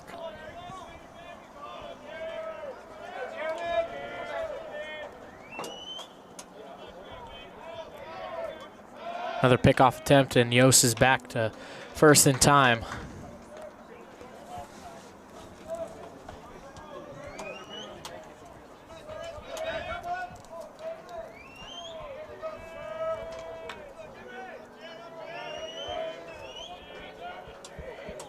One to Jeremy Kuiper. And Kuiper swings and hits this one out of play over the first base dugout. So is behind now 1-2.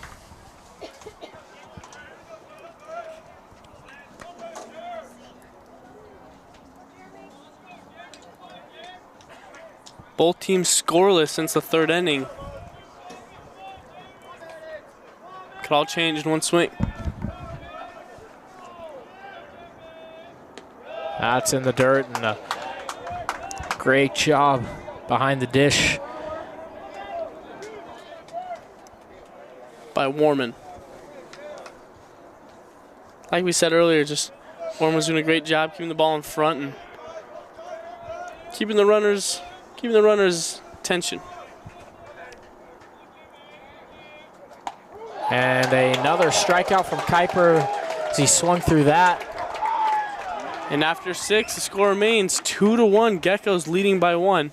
And I was wrong. Max Ulrich will head back out on the mound for the Coyotes. And we'll be right back with you here in the top of the 7th.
So Josh Warman comes to the plate. He's done a nice job behind the plate.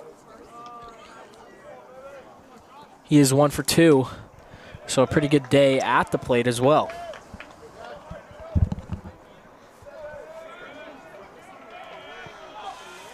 And with that pitch, Ulrich reaches 100 pitches on the night. Misses low and outside there for ball 2. Could definitely see a reliever come in this inning.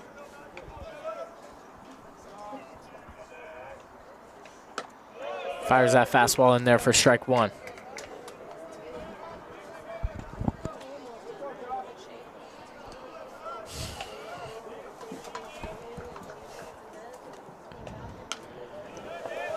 Fouled back and out of play. Evens the count up at 2-2.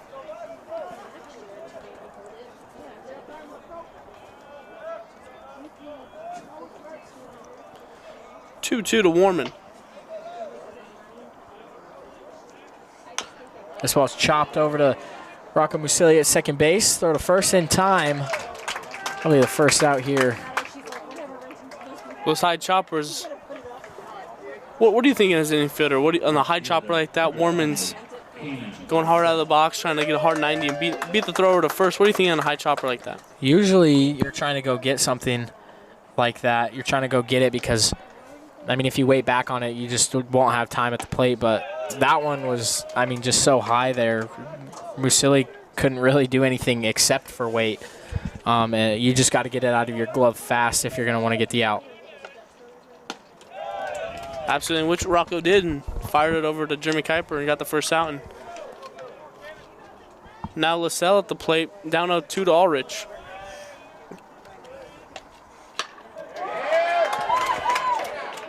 And Asaro makes a great running play in center field, takes away a base hit. Great read by Jackson Asaro. Saw the line drive and kind of with the batsman stayed in the air for a little bit longer, and Jackson Asaro was get underneath and get the second out of the inning.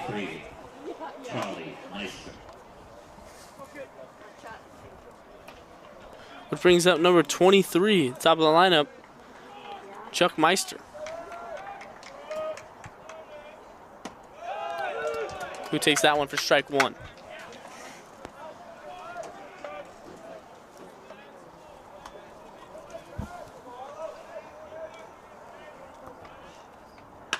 And that's going to be chopped over to shortstop. Fleck gets a glove on it, throw to first in time.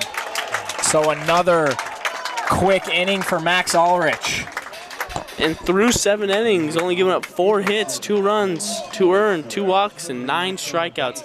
But I would imagine that's the end of the day for Max Ulrich. Yeah, kind of once you get up over that 100-pitch mark, it's more than likely the end of it. Threw 108 pitches. It looked great for all 108 of them. He looked fantastic up there on the mound. Coming out for the bottom half of the 7th, number 16, Laura, is going to stay in the game here, as he's also making his way towards that 100-pitch mark. Looks like he's right around 93, 94. So he'll definitely reach 100 here in the bottom of the 7th. And we'll be right back with you in the bottom of the 7th as the Chandler-Gilbert Coyotes look to take away the 1-run lead the Geckos currently have.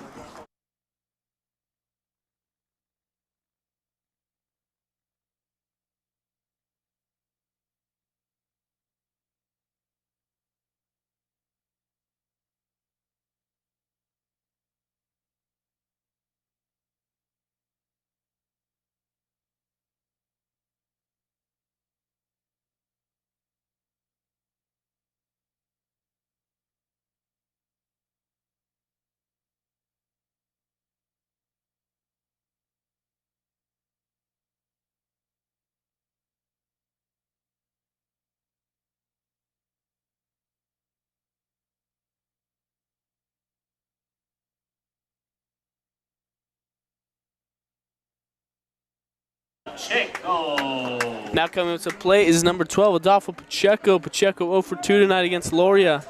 Looking to change that in his 3rd plate appearance. And, you know, with Pacheco coming to the plate, I mean, the score can change with one swing of the bat. So, as, I mean, you mentioned earlier, this is the guy you think will go yard, huh? This is the guy I've got my home run card on tonight. I feel lucky. I feel in the air for Adolfo Pacheco as Laurie delivers the 0-0.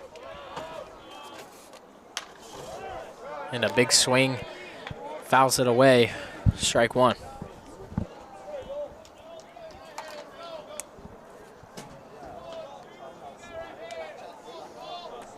Count of 0-1 to Pacheco.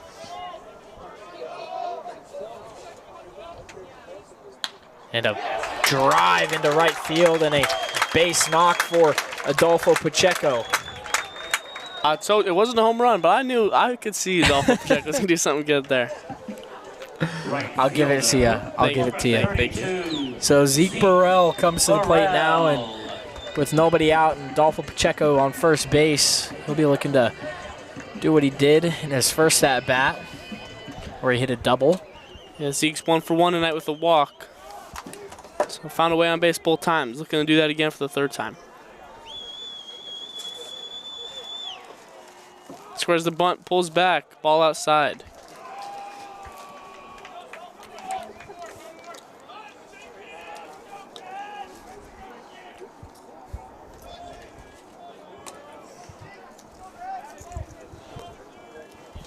Loria officially passed the 100-pitch mark tonight.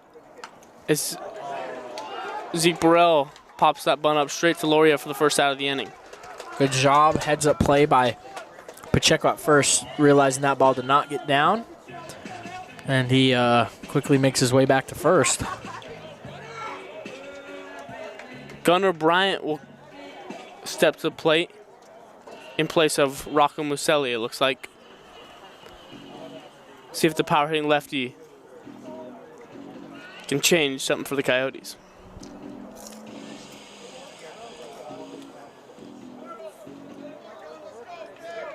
Pitching for the Coyotes, number 9, Gunnar Bryant.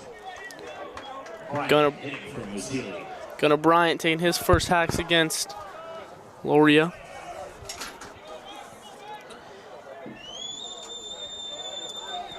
With Adolfo Pacheco on first.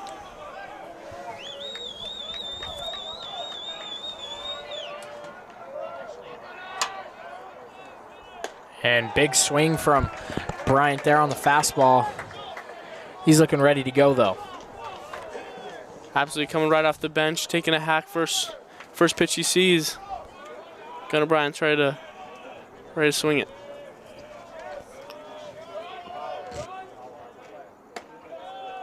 As he takes that one outside for ball 1.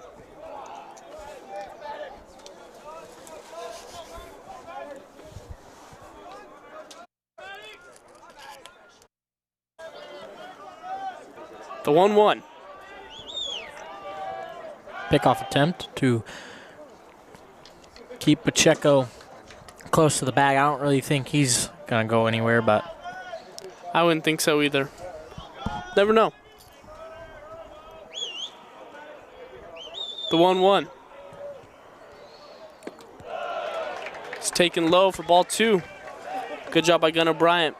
Lays off that off-speed pitch.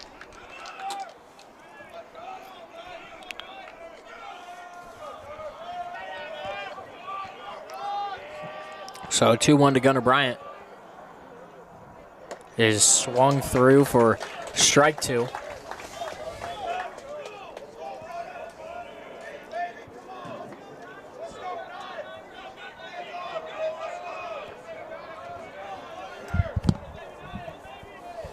Coyote dugout up and supporting Gunnar Bryant. 2-2.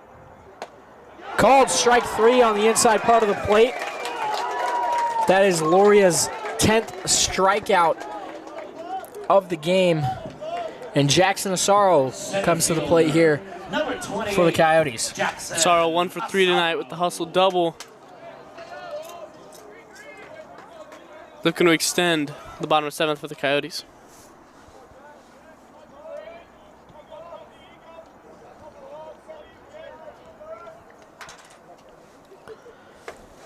Curveball misses up and away there for ball 1.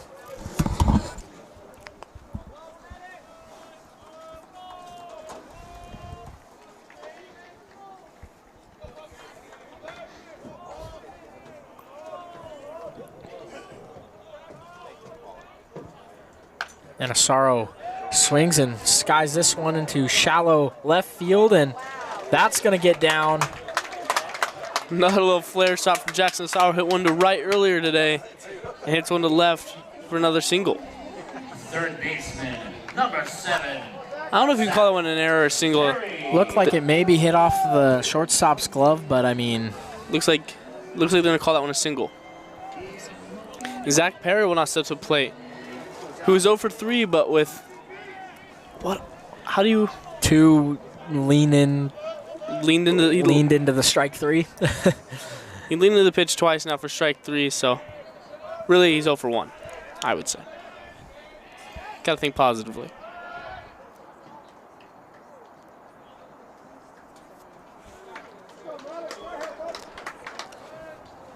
Keeping Adolfo Pacheco in check over there at second base. Zach Perry not wearing his elbow guard this at bat, changing it up a little bit maybe. That was the reason he kept getting called leaning into pitches.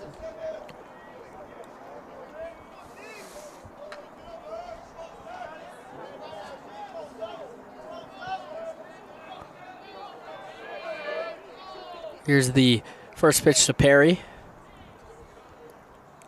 going to be way outside there, ball 1.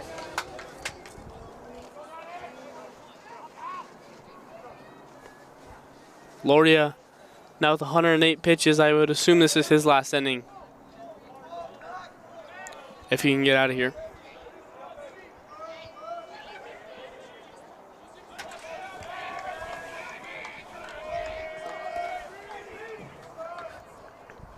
Going to miss outside there, ball 2. Looks like there is some action in the Geckos bullpen, so I'd imagine you're right that this is Loria's final inning.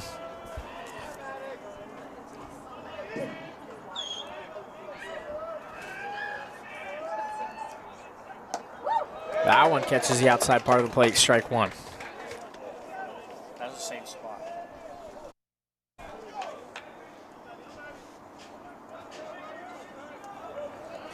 Counting out 2-1 to Perry.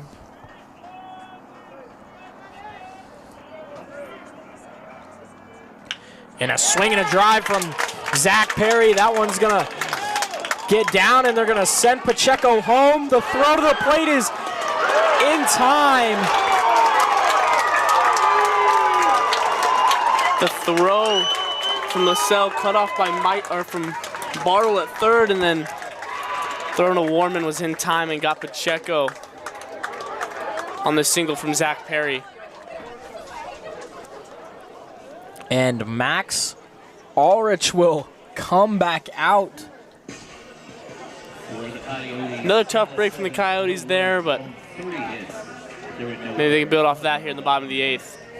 But Ulrich fighting through it. Comes back out for the top of the 8th for the Coyotes with 109 pitches.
So Max Ulrich at 109 pitches thrown will face Matthew Mays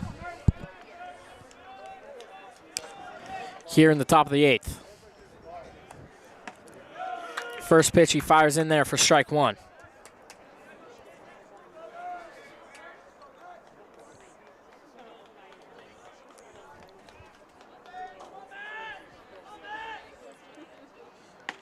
Another fastball in there, called strike 2.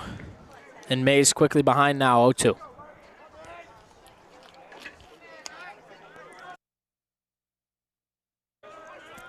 Arlich working quick. And fires in a fastball that catches the outside part of the plate. That will be his 10th strikeout of the game.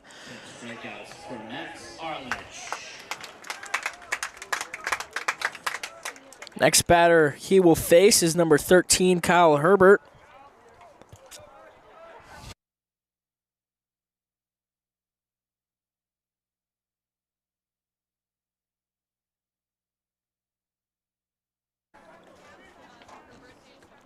That one's going to miss low in the dirt for ball 1.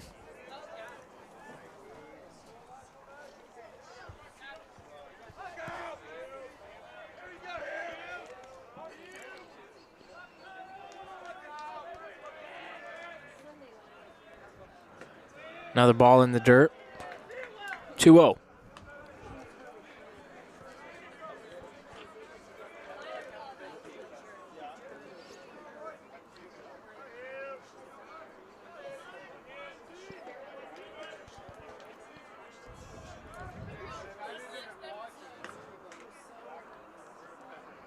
And that'll be a ball. Pacheco had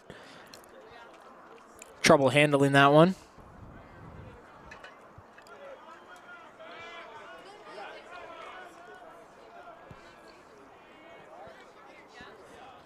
Three to Herbert. Fires that fastball in there, strike one.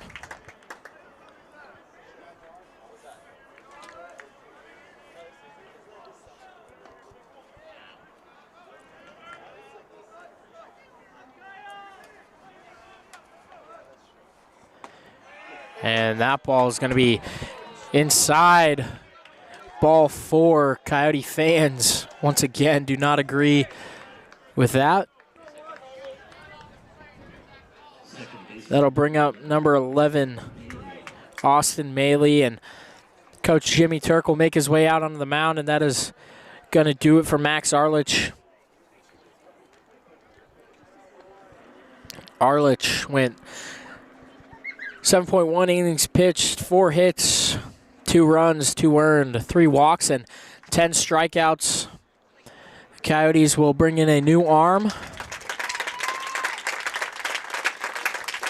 as a great outing from Max Arlich. Looks like Tanner Leba will be the new Coyote pitcher. We'll step aside here as he gets warm.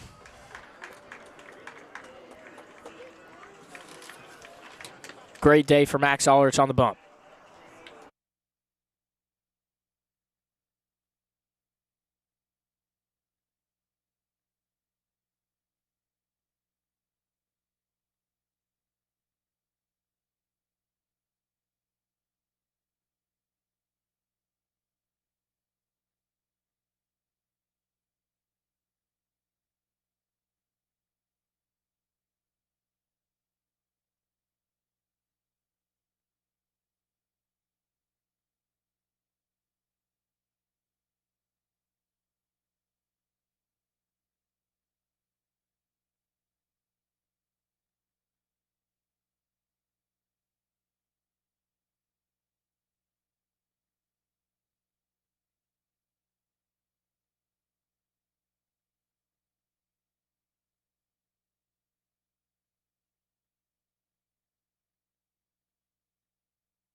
So the first bat Tanner Leba will see will be number 11, Austin Maley. There is one out. Herbert on first base. First pitch from Tanner Leba. It's going to be rolled over to Zach Perry at third. The throw to second in time. Throw to first will not be in time. So the Coyotes only get one out there. That'll be a second out of the inning. Little change on the infield as well, as Bo DeWitt is your second baseman.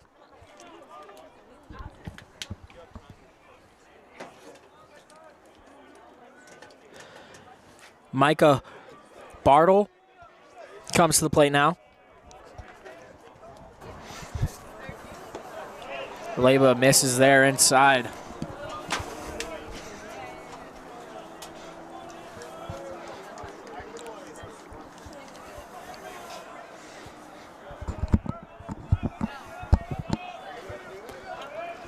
The 1-0. Gonna miss outside there, ball 2.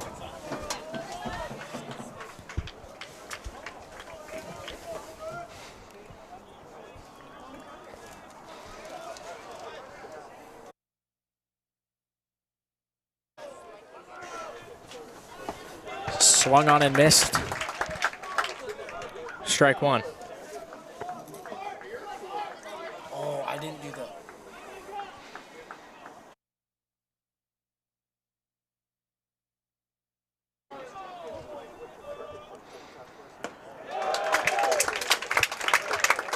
Strike two there from Chandler-Gilbert to Bartle.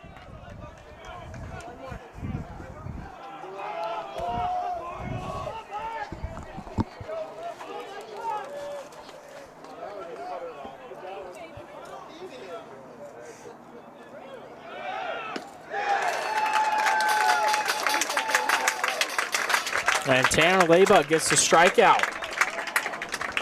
Comes in, does his job, gets the lead runner out second, then gets a strikeout.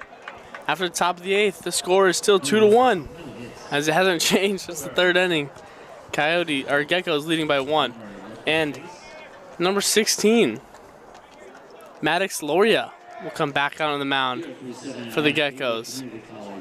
Starting pitchers going late into tonight's game. It's been a pretty low-scoring game today. Yeah, no need to take the pitchers out. I mean, both of them have been absolutely shoving, so they go deep into this game. This may more than likely be Lauria's last inning of work, depending on how fast it goes. We'll step aside here as the Coyotes get ready to hit.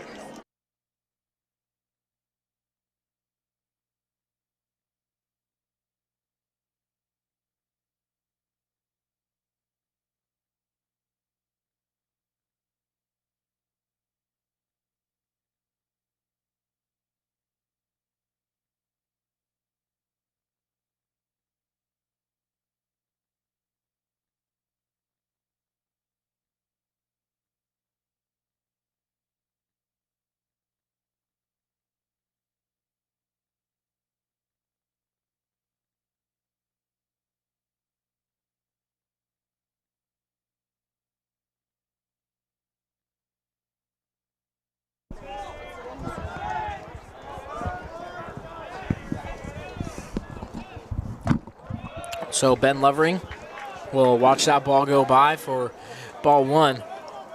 0 for 3 tonight against Loria. Really going to change that in his fourth plate appearance. Takes that curveball high, ball two.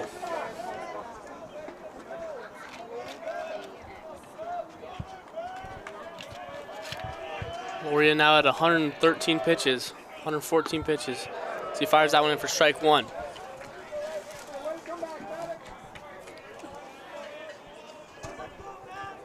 Count out 2-1 to Ben Lovering, who peppers that one to deep left. That ball is going at the wall, and it will be caught at the track. So good job by LaSalle out there. Tracked that one down, found the wall, and caught that deep fly ball at the warning track. That's 2 times Ben Lovering has just missed. That is the second ball he has hit out to the warning track. one out, brings up Grant Yost, number 33. Grant Yost is 0 for 2, the hit by pitch. Like many of this Coyotes offense, looking for his first hit of the night. Watches that curveball go by, ball one.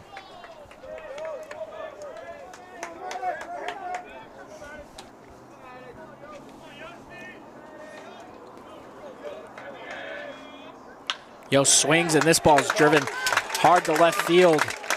That'll be a single, as that is a great job by LaSalle in left, getting to that ball quick, holding Yost to just a single. With the hard hit single from Grant Yost brings up Cam Fleck. Fleck 1 for 3, and the head coach for the Geckos will head out to the mound, and I would imagine that's the end of the day for Loria. Yeah, it looks like they are bringing in a new arm, so what a day for Max Ulrich, and what a day for Maddox Loria. 2 great games of pitching. Maddox Loria, 7.1 innings pitched, 7 hits, 1 run, 1 earned, 1 walk, and 10 strikeouts. So very impressive night from both starting pitchers today. We will step aside as we look to see who the new arm for the Geckos are.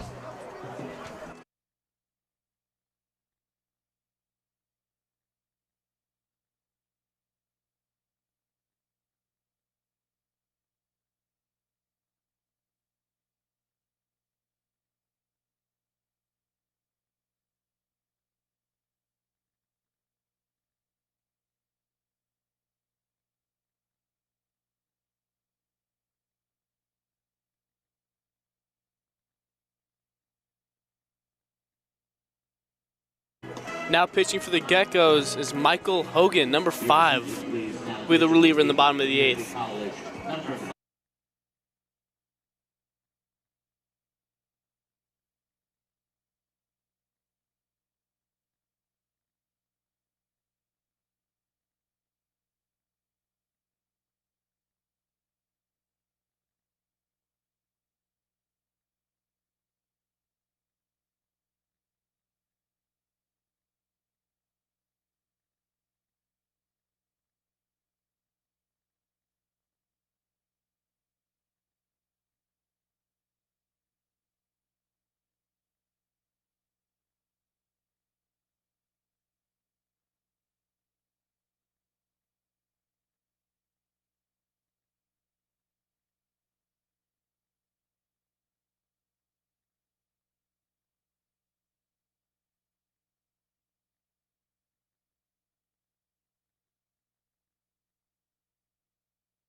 So Cam Fleck comes to the plate. And this ball is going to be skied straight up. Catcher is under it and cannot make the play. So Cam Fleck gets a new life. Michael Hogan, the new pitcher for the Geckos, almost got a second out here in the 8th inning on 1 pitch. But looked like Moorman was able to get underneath that one.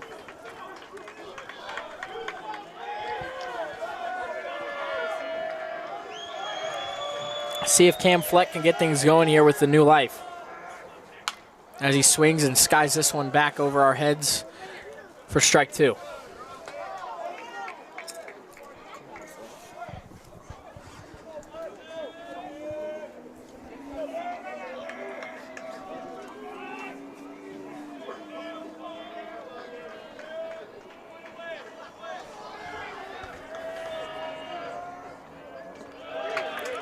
Down misses low for ball 1. Count now 1-2.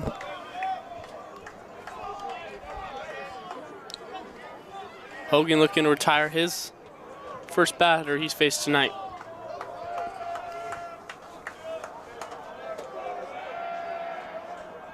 That ball's going to get away from Warman. And Yost moves on up to second base with only 1 out. Now the 2-2 count. Cam Fleck's got a runner in scoring position.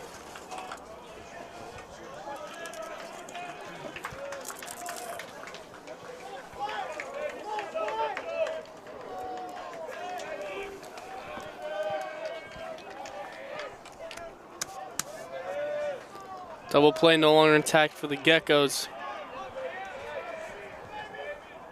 Cam Fleck able to tie this game. He takes that one outside, low and outside for ball 3. Count now full.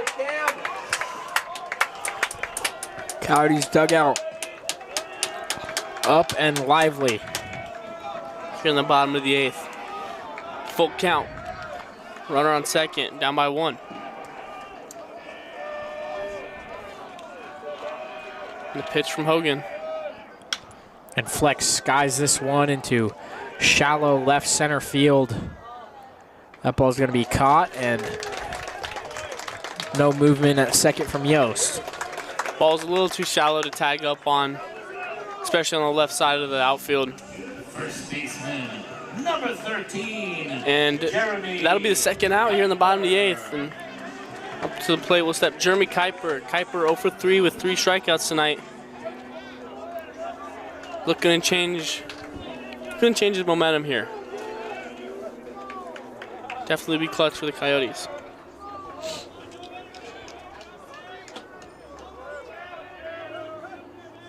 Kuiper will take that one outside. Ball 1.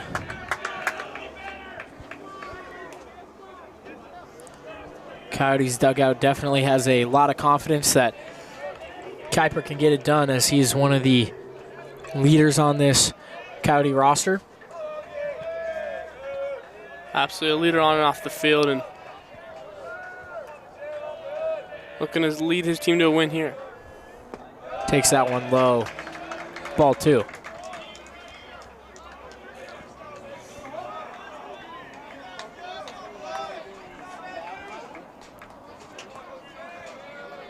Kuiper up 0-2, up 2-0.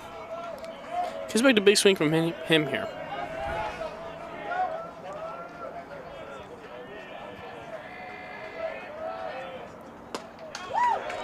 Takes that fastball there for strike 1.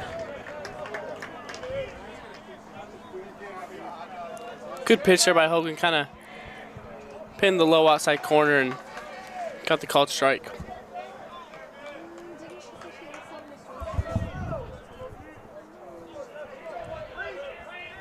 Two one to Jeremy Kuiper. This is going to be spoiled foul. Bring us to 2-2.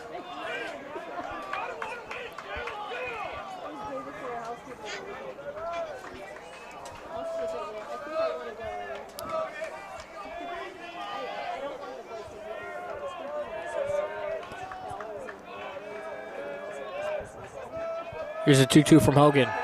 Back pick attempt, and Yost is in second base on time.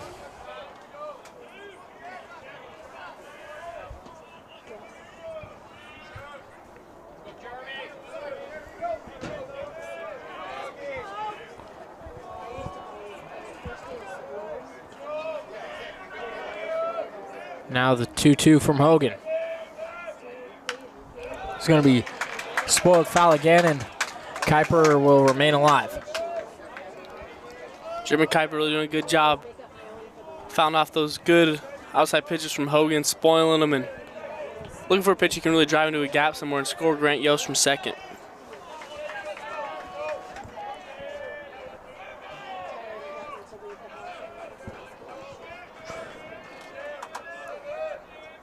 Kuiper will take that one in the dirt. Ball 3. Full count now for the power batter, Jeremy Kuiper.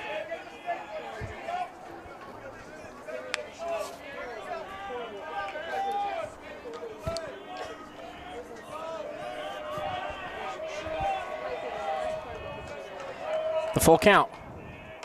Kuiper fights it off. Stays alive. Good at bat here from Kuiper.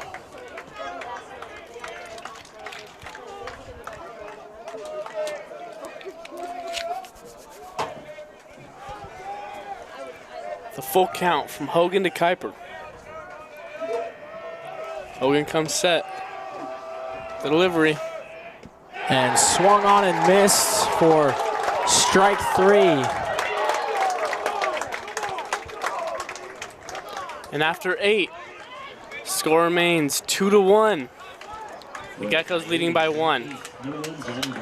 Tanner Label will come back out, looking to put up another 0 for the Coyotes. We'll be right back with you.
Leading things off for the Geckos here in the top of the ninth will be number 4, Zane Coggins.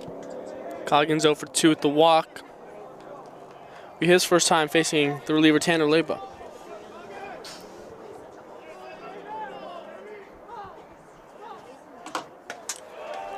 Coggins will take that one on the outside part of the plate for strike 1.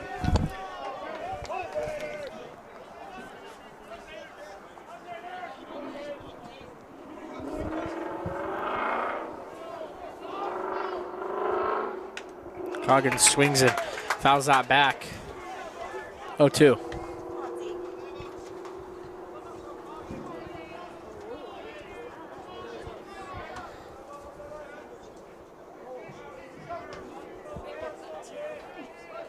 So Leba way ahead here, 0-2. Fires in a fastball that Coggins swings through for strike 3. That'll be the first out here in the top of the ninth.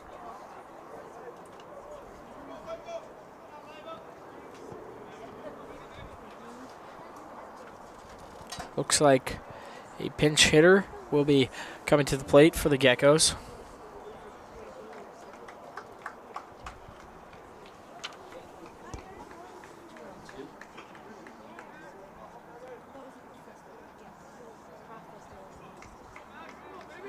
Max Henry will be the pinch hitter for Gateway.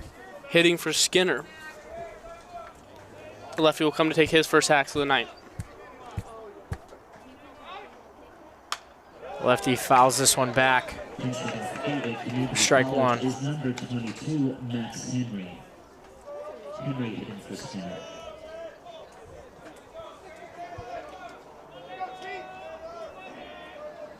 Well, one from Tanner Leba. Curveball that Henry chops to first. Flip over to Leba in time. That'll be out number 2. After the second out, brings up number 20. Catcher, number 21. Number 21, my apologies. Josh Warman. Warman 1 for 3.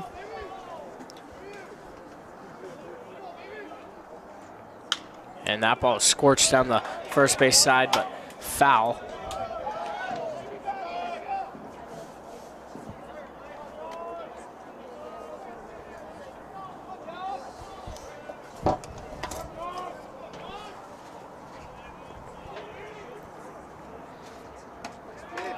Hey. Another ball in there for strike 2. Count out 0-2 from Leba to Warman.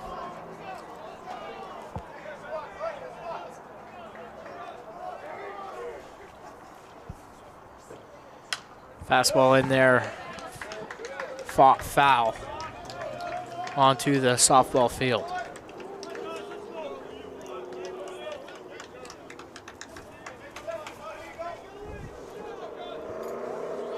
Count remains 0-2.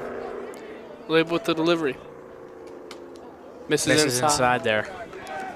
Ball number 1.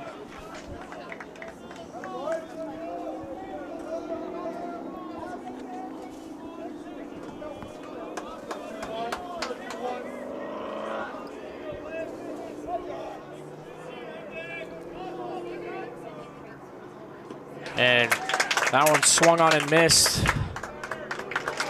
Drop third strike. Adolfo fires over Jeremy Kuiper.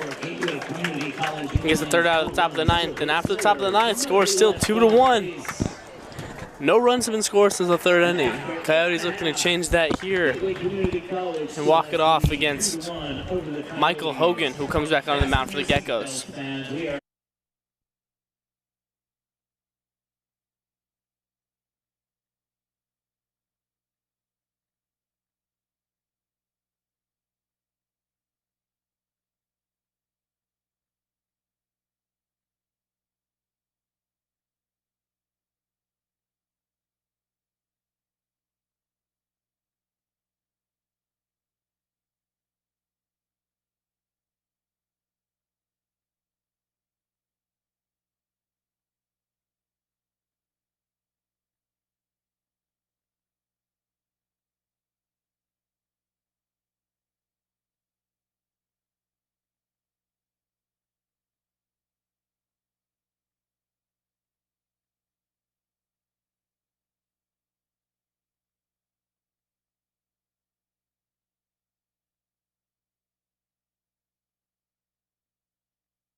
Leading things off here in the bottom of the ninth.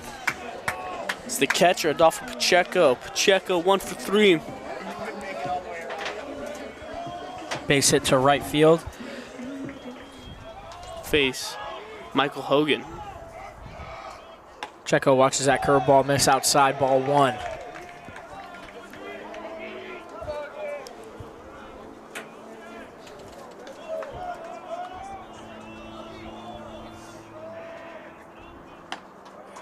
Watches another ball, same spot, 2-0.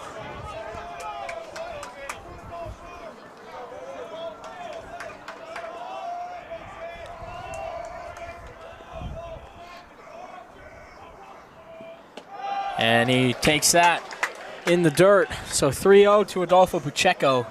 Could imagine an automatic no swing here for Adolfo Pacheco as the Coyotes need a base runner. Pacheco will take that upstairs for ball 4. So a 4-pitch walk for Pacheco from Hogan. That brings up Zeke Burrell. Number 32, Zeke Burrell. Looks like Kyler Thruston will come base run for Adolfo Pacheco, put some speed on the bags. As no hate to Adolfo Pacheco's speed, but he was thrown out at home earlier this game. Look at Zeke Burrell.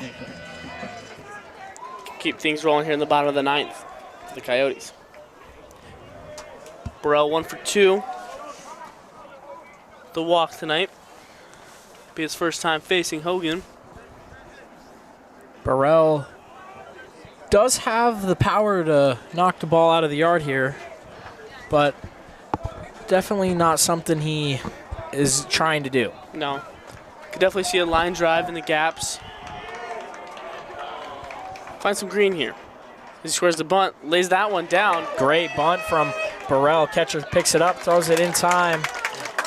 So a good bunt from Burrell, moves the runner from first to second with 1 away. Absolute great bunt, lays it down perfectly on the right field line. Blake Gregory now will come to the dish. In the bottom of the ninth, well, Blake Gregory hit. See if he can get something done with his first AB. Kyler Thruston now in scoring position.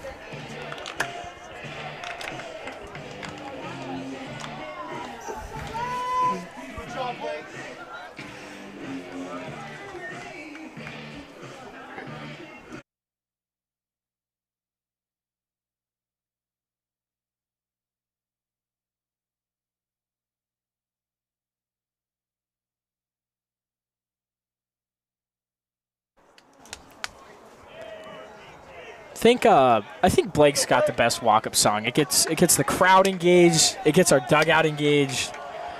It's a banger. It's pretty good. See if Gregory can get something going here for the Coyotes as he takes a fastball on the outside part of the plate for strike 1.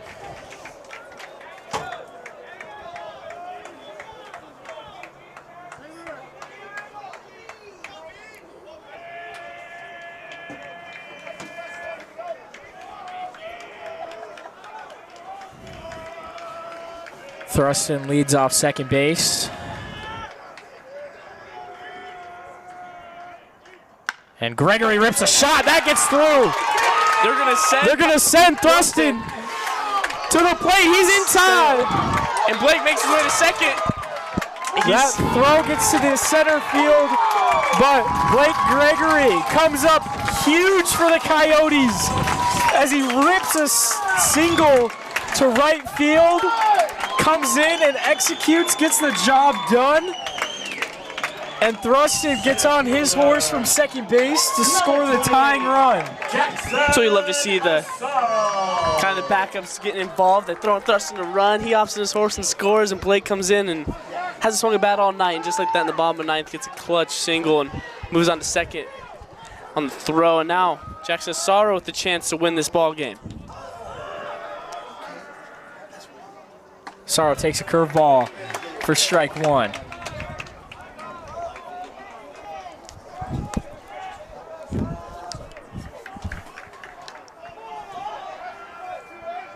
Count out 0-1 from Hogan to Asaro. Gregory leads off second base. And Asaro chops this one over to third base. They're going to call foul ball. Oh. They're going to call that foul. The fans, the dugout, everyone didn't know for a little bit there. So the Coyotes are not happy about that, as they thought that would have been fair, as it hit off of the third baseman's glove and looked to be in fair territory, but home plate umpire called foul ball. Count out 0-2 to Asaro. Go Jackson, do it again, Jackson.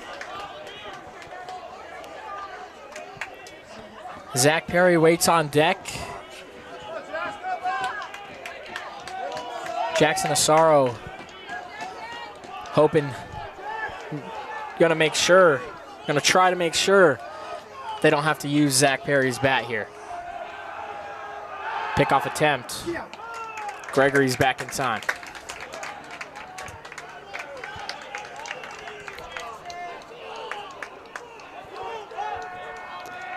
Count still 0-2 from Hogan to Asaro.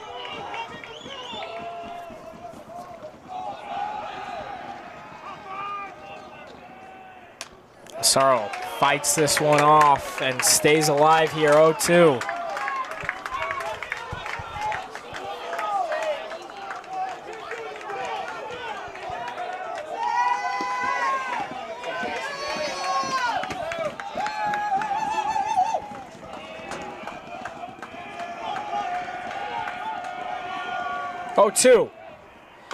Asaro fights this one off again. Jackson Asaro doing a good job. Great two-strike approach. I mean, that's more than likely a ball, but don't leave you do not want to leave anything up to the umpire, especially in this situation. Only problem with the approach like that is you might swing at something you can't handle. 0-2. Asaro shoots this one to second base.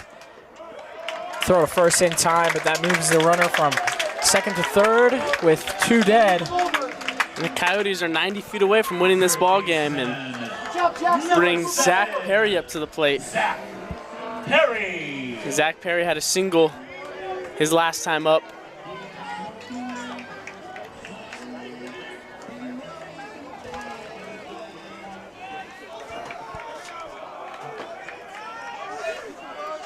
Oh, whoa.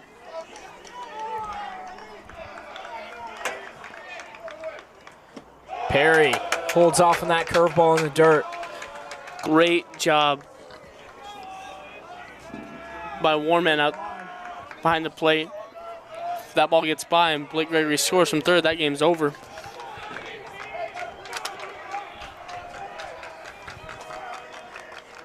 And Perry shoots this one into deep center field. That ball gets down and Zach Perry hits a walk-off single to win the game for the Coyotes. That ball was crushed, that one hop deep center field wall. And after a rough offensive outing from the Coyotes, they come together in the bottom of the ninth and get it done. So a pitcher's duel takes us all the way to the bottom of the ninth inning where Zach Perry gets it done. Blake Gregory starts it off. Absolutely great job. Come together in the bottom of the ninth and get the win. They knew they needed to put together some good ABs and do just that. Huge shout out to Laurie and to Ulrich, though, the starting pitchers. Like you mentioned, both of them had an absolute day. Yeah, it was great performance from both starters tonight. Unfortunately, one did have to walk away with an L, but a great win for the Chandler-Gilbert Coyotes. Definitely a little closer than they wanted things to be, but a win's a win. A win's a win, and the best part about this game is we get to see these two teams play again tomorrow here, same time, me and Nash in the booth. So if you can't make it out, come join us. Even Joe might be here tomorrow. So, Joe might join us tomorrow, but as of right now, Austin and I will, sign off here on the Chandler-Gilbert Sports Network. Hopefully we see you guys tomorrow, and have a great rest of your night.